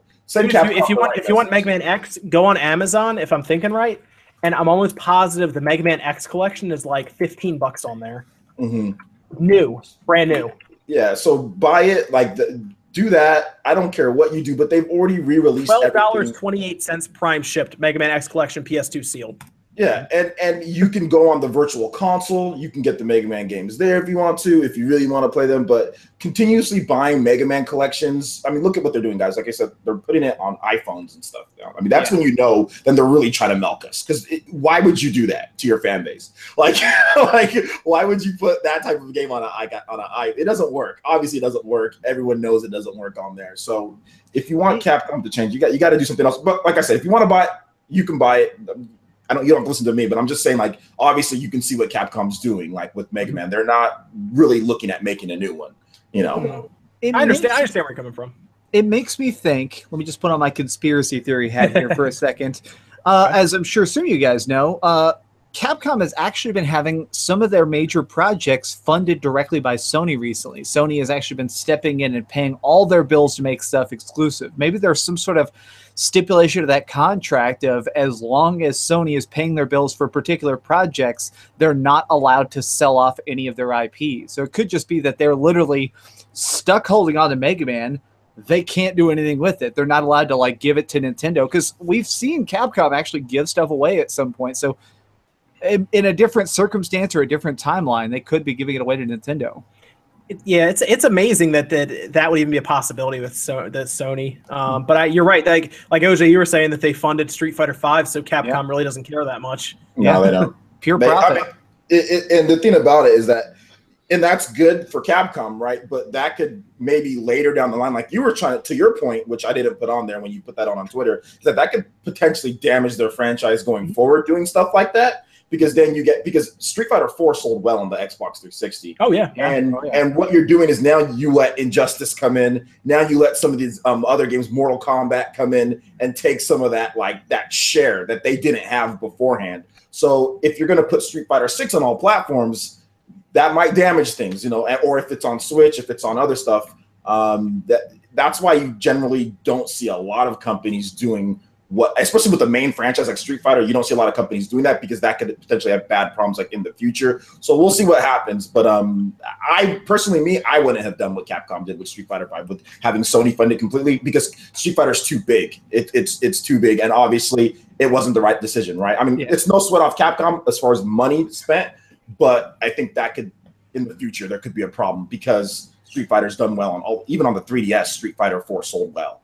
It was dumb. You're right for them to do that. Like it'd be like Call of Duty saying we're only going to be on Xbox from now on. You know, it's like, what are you talking about? Specifically with Street Fighter V, they had to do that. At that point, Capcom was actually so deep in the hole, they were talking about getting bought out. So the only way that they could make that at all was by Sony stepping in and paying their bills and making it exclusive. So at that point, it was, I mean, a gun to their head. They didn't really have a choice about future endeavors. At that point, if Street Fighter V was going to exist, it was the only way. Did you see why they're not as interested in the Xbox right now?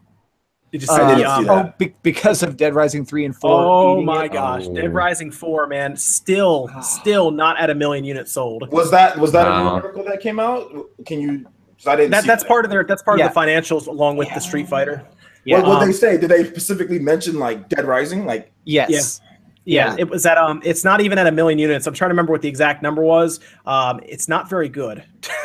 Like they kind of tucked it away. They were like, and they, in the wording that they use, clearly they are shocked because Dead Rising 3 sold decent, like not tons, but Dead Rising 3 being a launch game for the Xbox One and being one of the first like big games that showed off the power of the Xbox, it sold pretty damn well. So they were expecting at least half those numbers, and they went way under that. Okay, where is it? No, I gotta look it up. But apparently, even with that in Steam, apparently still not. Yeah, I want to say that it was like 788,000 or something like that. That's pretty trash.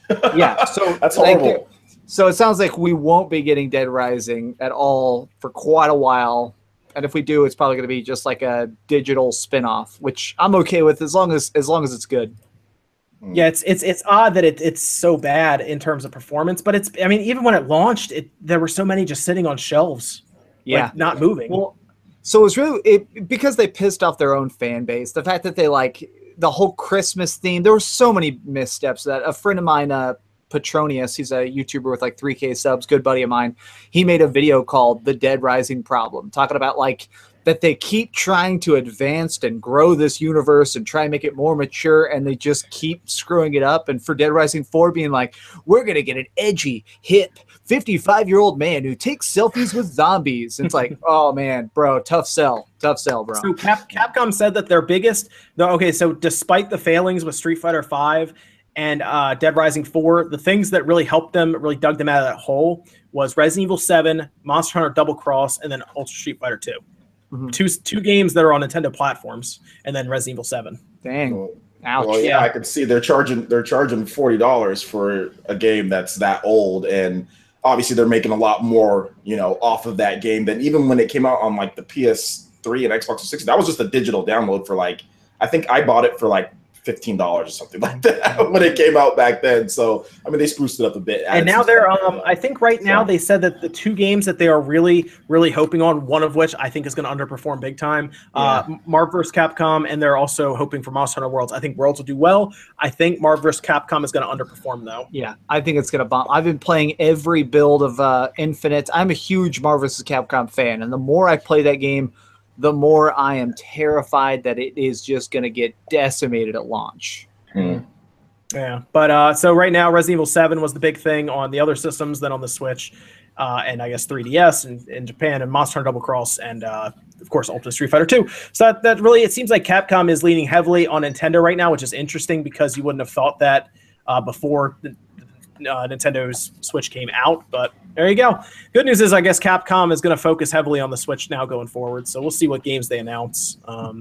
Curious, very, very curious as to what they're going to put on the Switch. We know the Resident Evil engine's coming over to the Switch because they were one of the people who wanted that extra RAM in there. Maybe Resident Evil 2, that's all I can think of. I would just think like Ace Attorney, Ace Attorney, Resident Evil, and Monster Hunter. I think those are the three games that you can expect to see. I don't know about anything else, but I know that they're probably going to have those three franchises because those always do well on Nintendo systems. For the Mega Man, come on. I would hope Mega Man, but like I said, I already ranted on Mega Man enough for today. I think your viewers have had enough of me ranting on Mega Man. So, okay, let's all right. I definitely want to talk about one other thing before we take questions from the chat. So let me ask you guys, OJ, did you see Super Metal Dave's video? Either of the past two. I've had a lot of people tell me about it so far. Like, I guess something big is coming. Something big apparently is coming for Nintendo. He followed it up. Max and Phil, did you guys see either of those videos? No. I don't know what I watched, but I watched all those lightning effects. Yeah. So I've tried to. Go ahead. You were on the SpawnCast with us last week. I didn't want to poke too much at Dave because if he does. All right, I'll just assume he knows something. If he knows something and he got it from the grapevine, I don't want him to accidentally say it ahead of time or something and ruin the surprise. So I was very careful about it, but it seems like he's sticking to some sort of, I don't know, something big for Nintendo is coming up. And now we have to try to figure out what it is because he is going to do another video eventually, but I can't think of anything. It's so big that apparently we have these 3-part videos coming from him. So I mean, what do you guys think it could be? I'm thinking a purely new IP. I mean, if we're just shooting the laser beams out into space, the only thing that I think is worth this much build up and this much hype is I think that maybe it could be that Nintendo themselves are bringing out, because it seems like Nintendo is really big right now of trying to just really come up with new stuff. We've had Splatoon in the last 2 years. We've had ARMS now, which has taken off. So I think Nintendo is getting confident enough that they're going to be like, hey, yeah, now we're going to throw up this new thing here. It's called Legs. It's just a bunch of muscly people jumping around. So we'll see. Let me mention this real quick. Dave, before the Switch came out, was really interested in Nintendo returning to like a power dominance position in the market. And then Nintendo went a different way with the Switch, obviously. So if it's something that he's excited for some reason, the first thing I think of is some sort of, I don't know, a way for it to be, the Switch to be stronger. People are thinking dock. There was this scene in his video that said Dock Street, for example. I don't know. I don't know why Nintendo would introduce something like that so early in the lifespan of the system. Mm-hmm. I mean, the dock makes sense. I don't know how easy it would be, though, because the USB-C doesn't – I don't think it has Thunderbolt built in unless I'm missing something massive here. But who knows? They're wizards over there. Maybe they look to get into VR or something. But for Dave to be excited about something coming up in the future, it has to be bigger, I think, than a new IP. It has to be something that would stick around for a while. I would probably say, if I was to take a guess, and this is just me throwing something out there, I'd probably say it was a sequel to 1-2 Switch. So maybe 1-2-3 Switch. So 1-2-3 swipe. You just get your credit card and put it into the game case. 1-2-3 Switch. Just I don't know. We'll see. You guys go ahead. I'll give some honest thoughts. You guys go ahead. The only rumor, because we all hear all the crazy Switch rumors. The only rumor that I believe, that it seems like no one else believes, is I do think that we're going to get a Switch Mini in the next 16 months. I fully believe. I mean, I would put money on the fact that we're going to have a Switch Mini in the first 16 months. I think that they're going to really double down on the idea of it being a handheld and a console. I think it will come to a point where we'll have a tinier Switch that still plugs into the dock. Okay. I mean, really, the Switch could just be a handheld. They could just release it as a handheld, and people would be like, "Oh, cool, it's a handheld." It's the most powerful handheld on the market. and that's what the rumor is, that they would try and pitch, that the Switch Mini would just be like that. And I mean, I completely believe that's true, and if they do, I think it's still going to make a killing. Okay. What do you think, Philip, man? A dock would be cool, but honestly, I think you're right. I think it's a little too early in the Switch's life cycle for something like that. Especially because I think it goes a little bit against Nintendo's current direction. Like, they're not really chasing graphics. They're chasing more like, creativity and stuff like that, being more unique. So it could be a completely new console, like a Switch Mini. I mean, I definitely think that is coming too. 16 months sounds like an appropriate amount of time. I do want to point out that if I told somebody, like if we had like a discussion months ago about, and I was like, I think there's a new 3DS line coming, something with the 2DS, people would think I was crazy, right? Yeah. Right? And then the 2DS XL gets down. So I really can't rule anything out from Nintendo while you guys are talking about your speculations here. I really can't. So it's I feel like it'd be anything. Yeah, I don't know. I wouldn't go as far as to say like another 3DS console or 2DS console. That would be crazy if they dropped something like that. Well, no, but I'm saying like a while ago before the 2DS XL got announced, because nobody saw that coming. Is kind of the point I'm trying to make. Like, do anything like that, right? Surprise you. Yeah. At this point, yeah, I agree. I mean, at the same time, so I think it would be more likely something like a Switch Mini coming out maybe next Christmas, like around that time. Well, according to Dave, whatever is happening this year. To be honest, man, like you said, I would not, like, Nintendo's so crazy, right?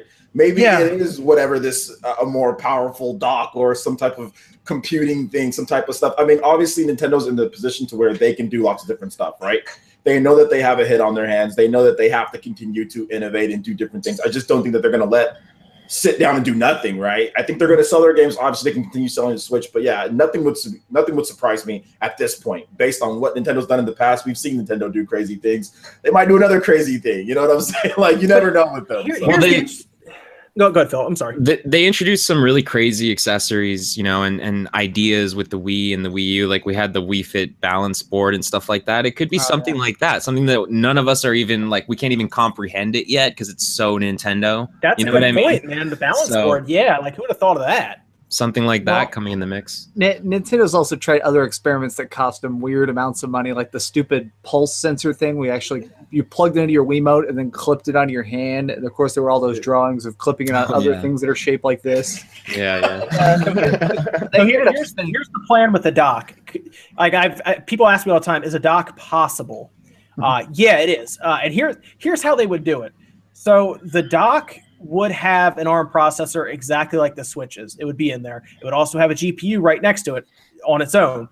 But it would use the Switch for a few things. It would use the Switch to read the game card. The Joy-Con inputs would also go through that USB port, the USB-C port, and it would use it for authentication. That way they don't have to design all of that into the dock, and they could sell it at an affordable rate. Now, what I say is affordable is different to a lot of people, because affordable for that would be somewhere between $150 to $200 with all of the stipulations I just said. And that dock would be like, that's the thing though, it would be PS4 level. It wouldn't even be PS4 Pro, I don't think. Maybe they could get it close, like somewhere between PS4 and PS4 Pro, but then I don't really know why they would do that. I don't really know what the point of that. Well, how do you market that? That's my problem with the dock. If they're going to do a dock, just build another system. Yeah, well, and then they're going to have another Wii U mess of confusing people with it's this, but more. Like, so many people were lost because the Wii U sounded like the Wii having a new gamepad. So all of a sudden you come out with this taco looking thing and you're like, I promise, this doesn't put lettuce, this puts 4K graphics. That's going to be a real hard thing to put in an ad. So, I mean, the only other thing it could be is VR. And if you look at like the PS4 Pro or the PS4 VR, for example, the PSVR, it has a separate box that helps the system out. Sure, they could probably do something like that. But I don't know. It's interesting to get into new hardware this early in the game because the system's still so new. It still sells really well. They don't have to cater to the expensive gamer as of yet, because I'm going to tell you now, they're going to be looking at the Xbox One X before they try to sell something overly expensive and see how that does. Because if we're looking at numbers in Japan right now of 77, how many Xbox One X's do you think are going to sell there? Hold on. $500, by the way. I just had a brainstorm. Remember when they were first, the couple early patents for there was a supplemental compute device that was daisy chained. Yep, you're absolutely right. Well, no, I wasn't even going to say that. I was going to say, remember originally they were talking about having the original Project Fusion, which is before it was even called NX.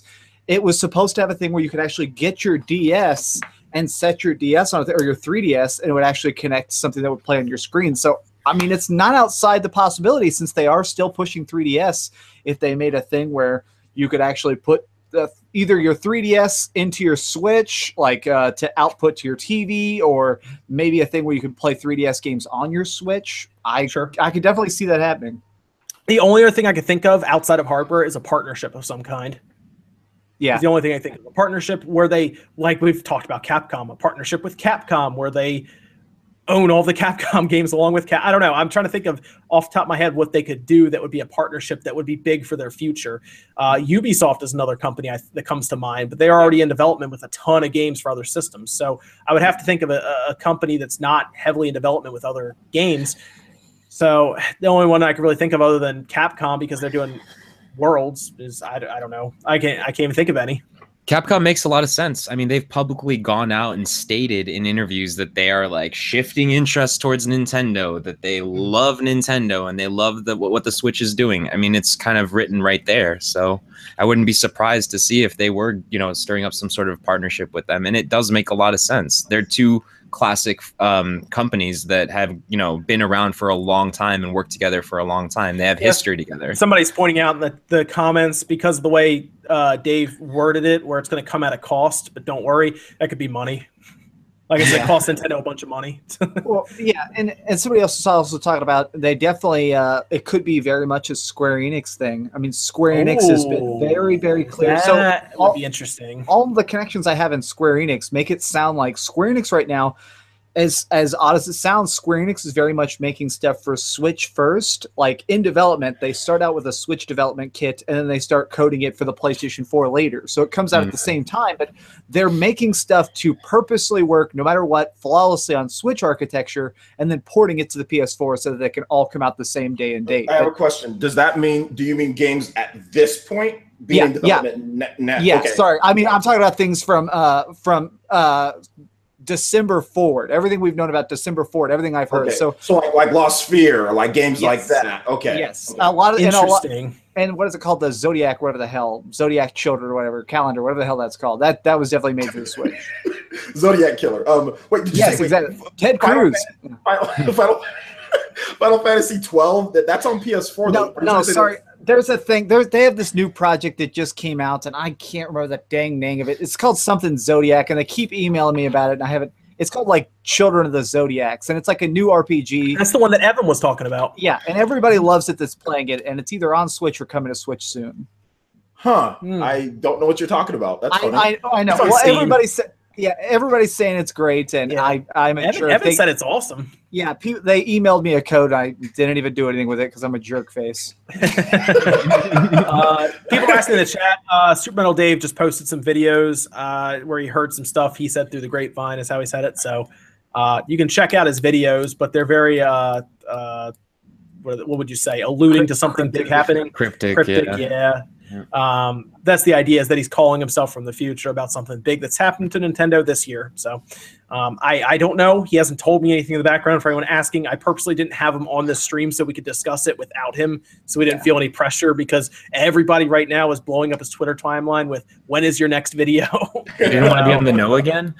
Yeah, dude, honestly, he was in the know, and he was actually right about it. So they made it sound like he was crazy, and that's one of the big reasons I'm actually giving this a lot of thought.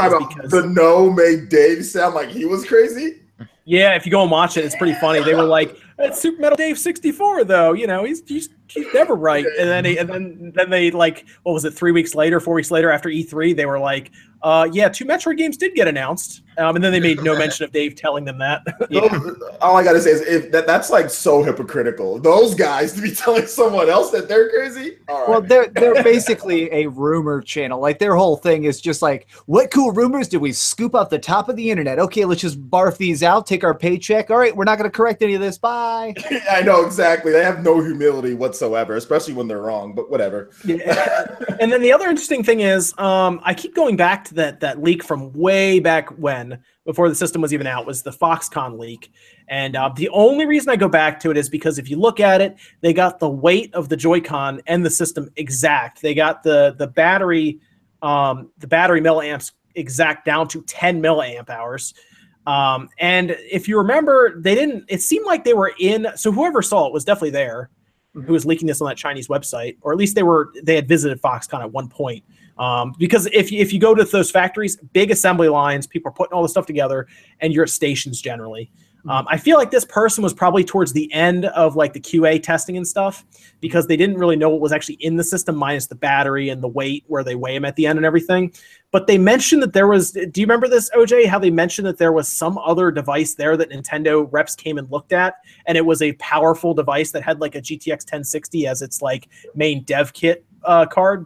I do remember those that rumor, those articles. It was like some type of demo with a bunch of fish or something like that. Well, it was some new system that they were making. Yeah. Nintendo kept coming by and looking, and they were making them at a slower rate than the Switch because, according to them, it was more expensive to make. So they were kind of taking their time with it, as opposed to the Switch being heavily ramped up, ready for launch. And it's interesting that so much of the stuff was right, and they talk about this other system that was making, I think they said they were making like 10,000 of them a day or something like that. Leading up to it. So I have no idea what that was, or maybe it was from some other company, but they said Nintendo reps were coming to look at it. It makes a lot of sense. I remember hearing that too, that story, because I remember them talking about, or people were saying there were rumors that maybe this is like a dev kit for like the incremental upgrade to the Switch, like a new Switch, like the same way that there's a new 3DS, you know, something like that. And they're just kind of prepping themselves, future-proofing. But I honestly think that there's a connection there. It makes sense that something like that could potentially, you know, be coming out later in the life cycle of the Switch. Like I said, I wouldn't be coming back to it if they didn't get some things dead on right. Like when I saw those numbers come out on their website after their initial reveal of it, and I look down and I see that the battery milliamp hour was exact, and then the weight, that was eerie. Like the weight is weird. Yeah, that means they were there. Yeah. Something happened there, so I don't know. I don't know. They definitely have NVIDIA on the hook. They could get NVIDIA to make some kind of GPU and pair an ARM with it. That's fine. They could drop A53s are cheap. They're not expensive. They could drop those right in, and I don't know. It'd be weird though, I think, to do that. Unless the only thing that's odd to me is Nintendo has always been a 2 SKU company. They have a handheld, and they have a home console, and they market the Switch as their home console now. But I mean, I look at it and I see a handheld in the Switch more than anything. I know that's me, and I know in Japan they see it as a handheld more than anything, but I don't know. Would they really go out of their way to put a new console out just to make it more powerful?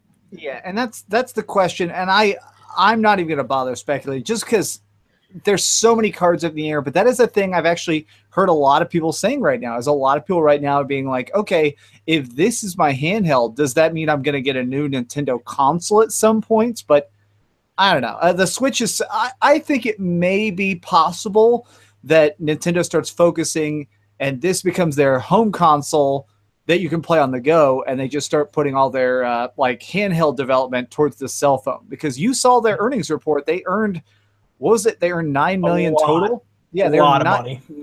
Was it $9 billion or something crazy just on cell phones? $9 billion. So dude, somebody sent me a really, really awesome tweet on Twitter, and I looked at it. And I was like, "That would be awesome! A Nintendo phone." Yeah, I mean, companies have tried it before. I mean, I had a friend who had a Microsoft phone just so he could get achievements on his lunch break, but he was also a super nerd. I mean, we had an N-Gage and then the Xperia Play, the Sony phone. So people have done it in the past, but did Nintendo really make a Nintendo phone? They've experimented with it in the past. I remember the NES had a thing where you could plug in a cable and actually order movie tickets with your NES. There was almost I think it was, what was the company that made the Sidekick?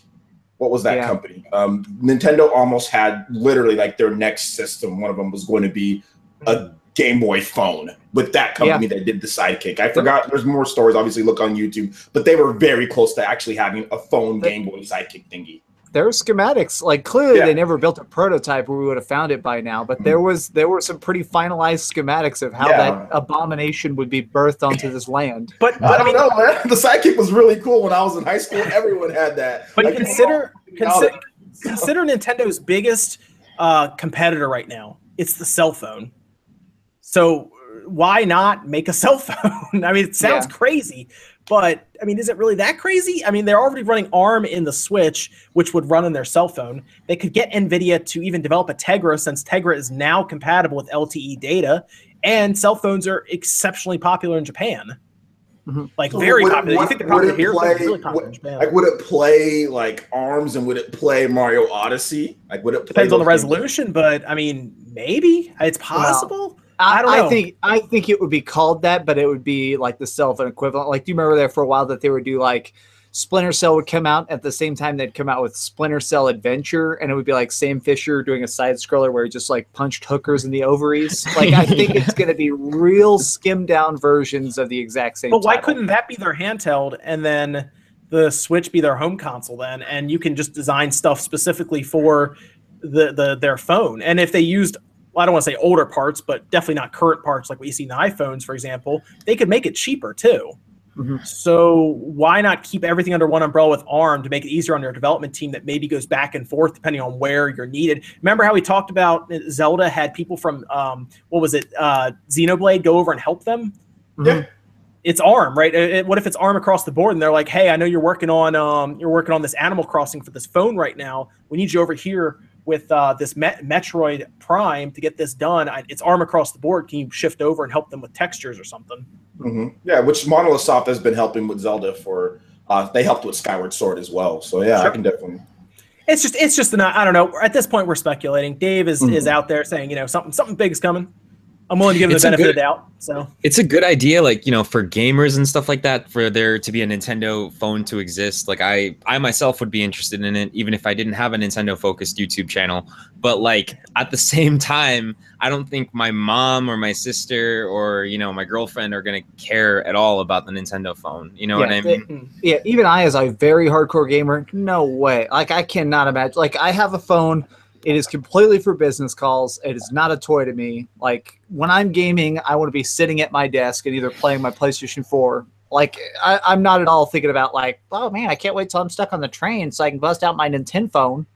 Right. Like, maybe one day, maybe that's where we're going to go. You know what I mean? It does make a lot of sense, especially when you look at the Japanese market. They're all on their phones. They're all playing mobile games. Like, that makes a ton of sense, and I think you're onto something. But as far as, like, coming out by next year, I don't know. I don't see them doing that with the iPhone and, like, you know, Google and all these amazing smartphones out there right now. I just want to be so out there that I can guess what Nintendo is coming up with. Because if you can guess what Nintendo is coming up with without being on drugs, you're very creative. Yeah. So it's just something I want to do. I guess lots of ideas. You never know, man. That might happen. They might make a Nintendo. I mean, like I said, they almost did it. Nintendo was going to do it with the whole Sidekick thing. Like they've almost thought about it beforehand. You know, they've done online back when online wasn't a thing with the Super Nintendo, with the whole games that you can download. Like, what was it called? I forgot. On the Super Nintendo, there was something like, it was like at certain times you can. The Satellaview. Yeah, exactly. They've done crazy things that, you know, that you would never think of them to do at certain times. So at some point, could they make a Nintendo phone? Yeah, maybe. But I don't know, like Phil said, I don't know if it would be like this year or something like that, or like next year. But that doesn't seem too crazy to me. At some point we see, there's a Nintendo phone that connects to your, you know, your system, that can play some of the same games, that can share your Nintendo Network ID. That doesn't seem crazy to me at all, especially considering how popular phones are in Japan and just, you know, phone making money on phones in general. You know what I'm saying? Well, and I'm gonna keep playing this harp until I'm right or wrong. But I do think we're gonna get Virtual Console as part of the Nintendo app. I do think it's gonna be 100% possible within the next year to buy a game on your Switch and play it on your phone. Wait, what do you mean, like Virtual Console on the phone? Yeah, I do. Like what Sega's doing with Sega Forever. Yeah, like I 100% believe that there will be a time in the next year where your Nintendo app is going to be tied to your account. You can buy like a Game Boy Advance game, and it will play on your console, but also on your phone. Okay, yeah. They could do it like they did, like Sega did it with Sega Forever. I just know that Nintendo, like no app can put a store inside of their app. Like Apple has some sort of weird thing where it's like the app stores can be the only store or whatever. If for an iPhone, Google Play, I have no idea. Like I don't have an Android. It's Google Play. Yeah, you got it. Yeah. But it's interesting. Well, we have a couple minutes left. I didn't want to keep you guys too much longer since we're over 11 now here. But I figured we could take a couple questions from the audience here, and then we can do our outro. So any questions you guys see in the chat, go ahead and call them out. Is fine, and it's fun seeing take a look. Everybody in chat. I see a lot of people saying that they think that Dark Souls may be the big announcement. So many people, I've seen it a lot in chat, is that people think that that would be a pretty big deal unveiling if they were just like rip off the curtain and they're like, yes, Dark Souls, so much Dark Souls. There's also a Dark Souls 4, and it's a Switch exclusive.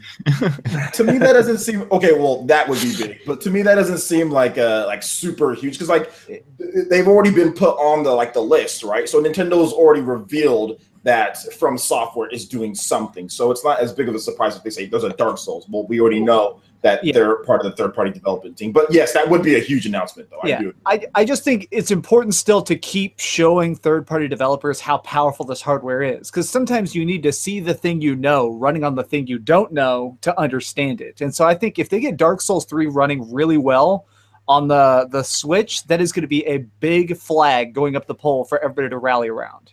Someone asked if there's ever a partnership between Nintendo and like Microsoft outside of what's happening now, because if you look, they're doing crossplay, and the Switch is also getting the super duper graphics back along with the new Minecraft stuff, because it's all going to be under one umbrella now. But the PS4 isn't. It's interesting.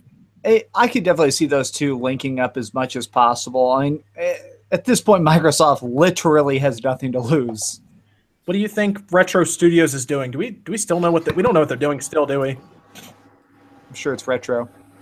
Well, we still don't know. Maybe no, I don't know. What would Retro Studios be doing? What do you think, OJ? What do you think Retro Studios is doing? I think it's either a new IP or it's like one of Nintendo's IPs. I think that's the two areas. It's gonna be one of Nintendo's IPs beforehand, or something brand new, I guess. I mean, obviously that's pretty vague or not necessarily direct answer, but they've always worked on Nintendo's franchises before, right? Like with Metroid Prime, they did Donkey Kong. Maybe they're bringing back something else in Nintendo's past to bring to a new audience. So also, OJ, this might be a good question for you as well. Someone's asking when the second Zelda team is going to show their game. Did you see that?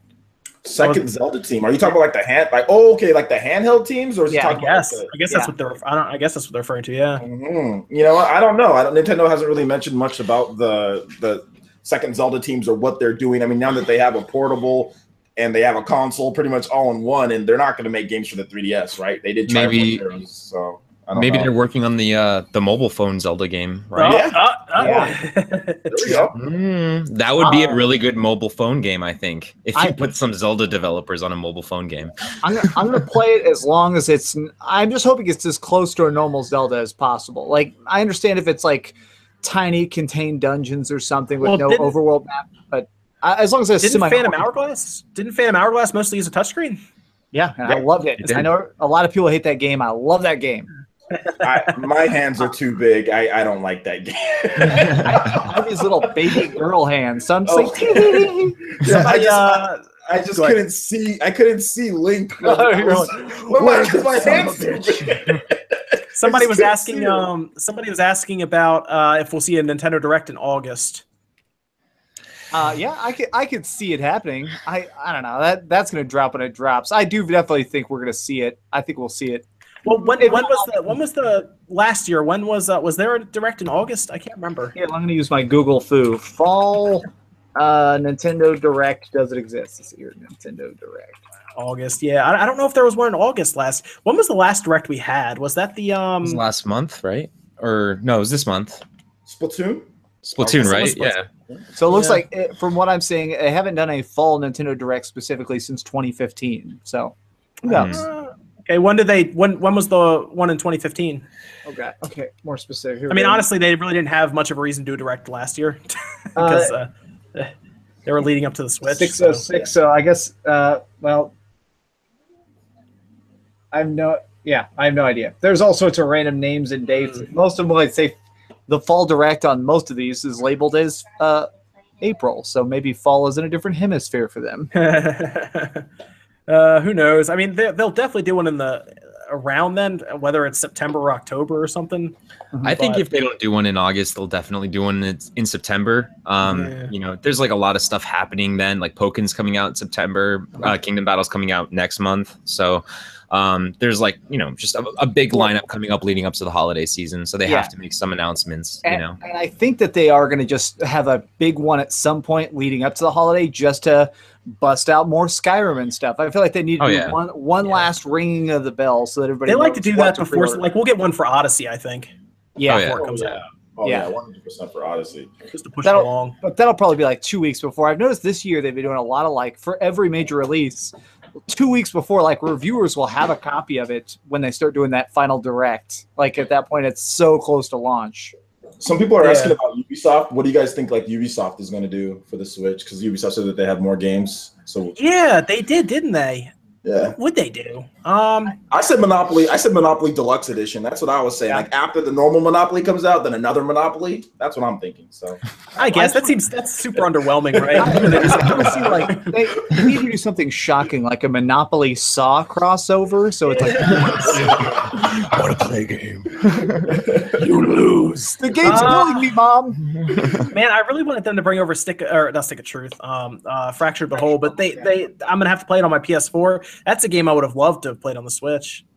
It would have been perfect for the Switch, having that on the go. It would have been just too good, I think. I mean, if we're being really harsh and realistic here, everything going for the next like a little bit here, a lot of Ubisoft development is going to be basically frozen until they either fight off Vivendi or become Vivendi. That's true. Oh God. That's a good point. I think that Ubisoft is cooking up a lot of really cool things. Like, and I think that they might even be working with more like, you know, first party type franchises that Nintendo has. Like we see that, you know, Nintendo invited them to work with Mario and stuff like that. And I think they're going to be really happy with that game, by the way, when it sells. I think it's going to do really well.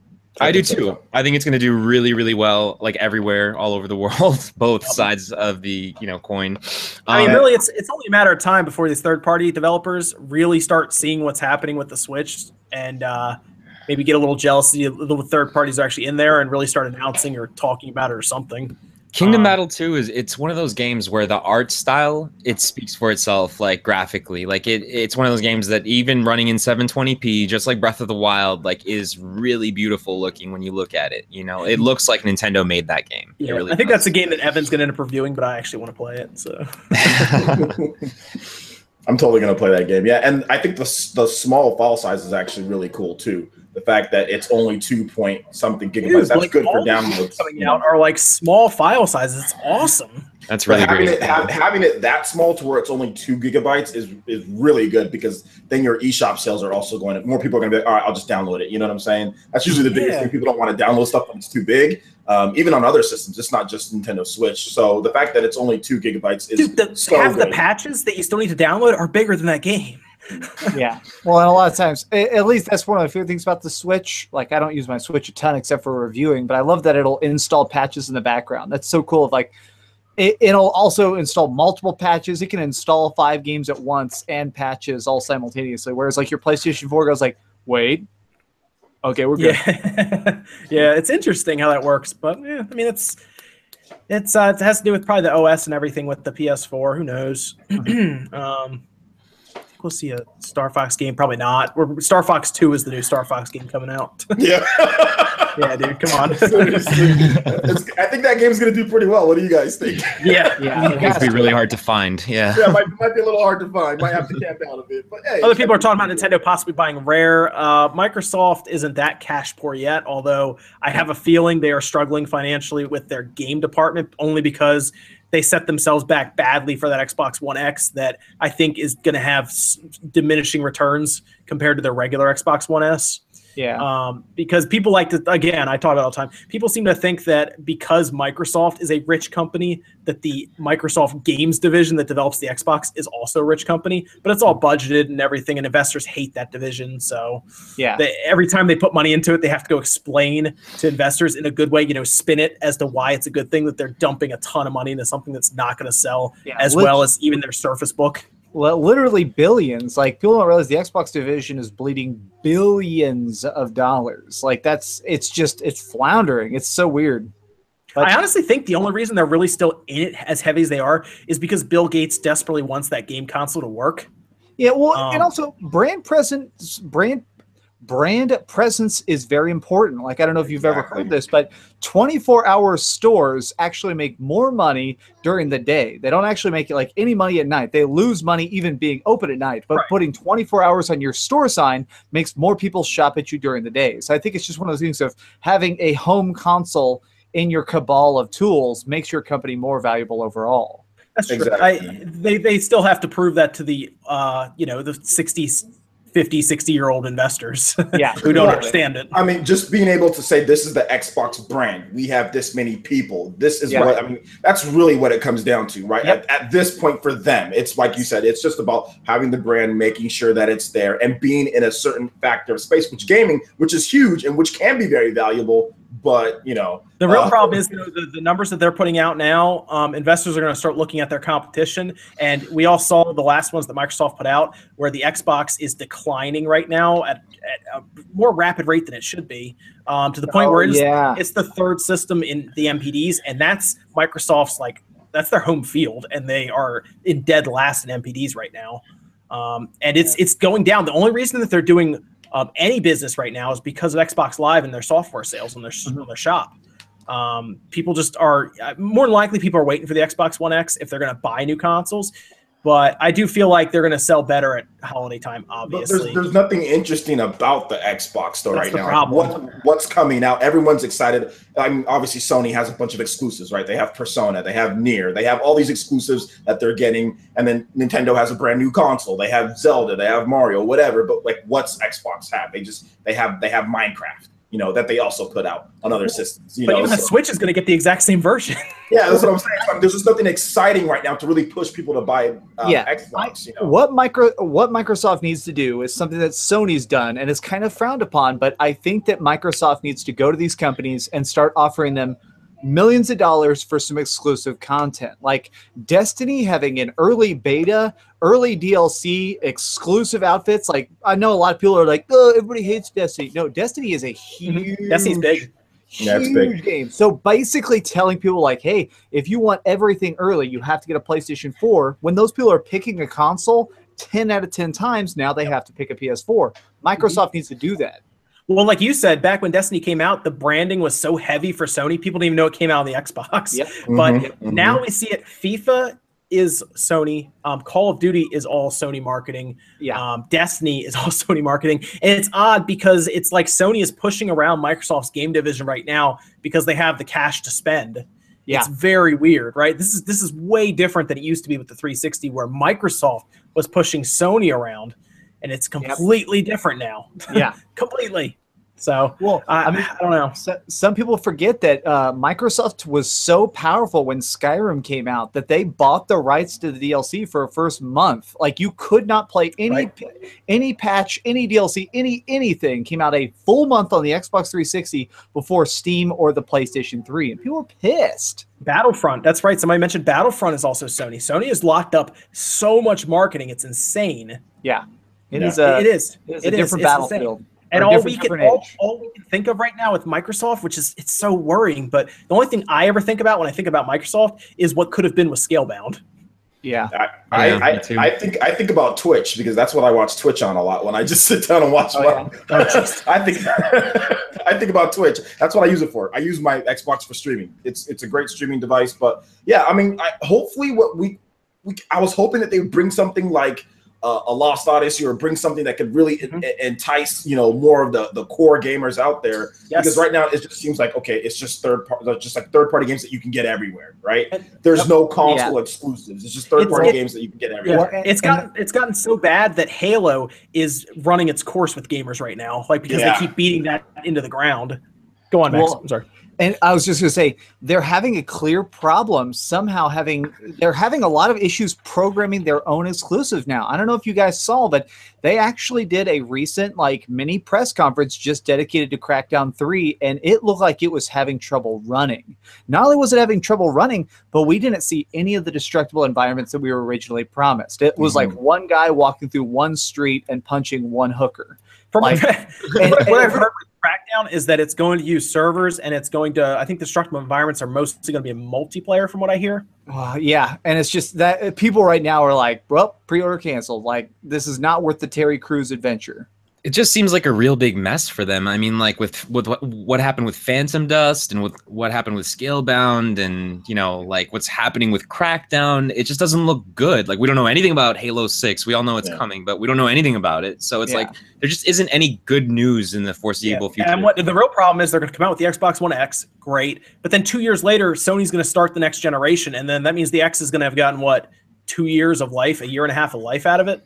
Yeah, it's really sad when like the most exciting game, or at least the most memorable game for me, is Sea of Thieves on Xbox. Yeah, you know what I mean? Like, really, what they should do is they really should have just lived with the Xbox One S the way it is now for the next year, and then announce that they have a new system coming out the following year. That's I don't know. It's weird to spend all that money on the X when it still uses the same CPU. Why not just invest in the future? I don't know. Well, especially with all those weird rumors that we saw leaked that the Xbox, the prototype code name right now is Xbox 2, as horrible as that name is, but there's a rumor that they already have the Xbox 2 built. Yes. Well, yeah, I would think that they're already working on, like, as stuff gets more towards PC, right? You don't necessarily need to take as much time or be able to build things. I mean, obviously there's a lot of other stuff that comes into it, but essentially these are becoming more and more PC, more and more. I could build an Xbox 2 tomorrow. Exactly. With all the graphics, I mean, obviously what you're looking at is like so PC-ish. It's like PCs in a box. So I would not be surprised if Xbox 2 was near done, or they're putting the final touches on having that system ready to go in the next year and a half to 2 years. You know, so that would make sense to me. But just one thing with Microsoft, I think it's fundamentally flawed when you have a company that doesn't invest into games itself. You know, and I think that's a problem. You have Microsoft, or you have Sony and Nintendo who invest into games. Sony wasn't necessarily a games company, but they're heavily a games company at this point, right? Because their other businesses have somewhat failed. So Sony, like, they really need their games department. Nintendo obviously is all about games, but does other stuff as well. So Microsoft isn't that company. So they need to bring people in, they need to bring developers in, and they need to really change that focus if they want to capture the minds of gamers. I mean, I don't know if that's what they want, you know, but that's just me talking from a gamer's perspective. I kind of feel bad because Phil Spencer actually seems like a cool dude. Yeah. Oh yeah, Phil Spencer's games focused, but you have to work with budgets, you have to work with all these things. And I think in the Xbox 360 era, they desperately wanted to be a Nintendo or more of a games company. They went out there and they were paying for a Tales game to come to the Xbox. I mean, that's how bad they wanted it with gamers and with the Japanese audience. And this time they're just like, no, we're not doing it. They haven't done anything like that. There were so many exclusives that they paid for, and this time they're just like, nope, we're not doing it. You know, we're buying Minecraft. You know, we're doing more mainstream. It's amazing. Go back 10 years. It was completely different. Oh yeah, it's amazing how much things have changed right now between Microsoft and Sony. Well, and it just shows that's what cocky attitudes do. As bad as it was, it's completely Sony's fault. Sony started out like Sony was so bad at the gate with the PlayStation 3 that the Xbox 360 was just free running. They had all of the market share, and then all of a sudden, the scales start to tip. The PlayStation product starts becoming better, and all of a sudden, Microsoft is sinking into the hole, and it's like, oh no. So. Yeah, it's tough, but I guess we'll call it there. We went a little over today, but it's more SpawnCast, I guess. So, but we'll go down the line real quick. Philip, where can they find you, man? You guys can find me on YouTube. Just look up Philip, Filip in the search. I do a bunch of Switch content, Switch videos, reviews. I just did a review for this Splat and Chat Splatoon 2 headset. I just posted that today if you guys want to check it out. And then also on Twitter, twitter.com/PhilipMusin. Very good, very good. And Max, where can they find you, man? YouTube.com/Dreamcast guy. I have some very, very spicy videos coming up. 2 PS4 games being reviewed right now. One literally about a Viking woman going through the depths of hell and dealing with insanity. So stay tuned for that. That's going to be coming out on the 8th. So nice. Very good, very good. And what about you, OJ? Where can they find you, man? Just at PlayerEssence on Twitter. You can find me there, PlayerEssence. OJ, I'm there. I'm very active on Twitter, so you guys can follow me there, and I get back to people really quickly. I'm also on YouTube as well, just PlayerEssence. And I just do daily news, so you're going to get at least 2 to 3 videos a day talking about Nintendo. And then I also do a lot of Japanese content too. So you're going to get at least like 1 video that talks about like Final Fantasy or talks about Japanese gaming. I'm really into that. I'm passionate about that. So I'm not going to necessarily talk about a bunch of other things outside of what I'm passionate about. So you're going to get a lot of stuff. If you're into Nintendo, you're into Japanese gaming, you like Persona, Shin Megami Tensei, you like to be up to date on all the latest stuff when it comes to that information, yeah, check out my channel. Cool. And I need you guys to do me a favor in the chat or wherever throughout the week coming up. Send me tweets about people you'd like to see on the SpawnCast so I can start pulling in, I guess, smaller channels as well, or just anyone in general that I could look into. Because I do want to expand the SpawnCast more and more as we go along, and maybe pull in people who have smaller channels to help them out as well. So yeah. We'll do that too going forward. Make sure you guys subscribe to Spawn Wave Media. And again, check in with us every Saturday night, 9 p.m. Eastern. We do this every week. So next week, I guess maybe Evan will be back and we'll have the full SpawnCast back. But until then, guys, we'll see you next time. See ya.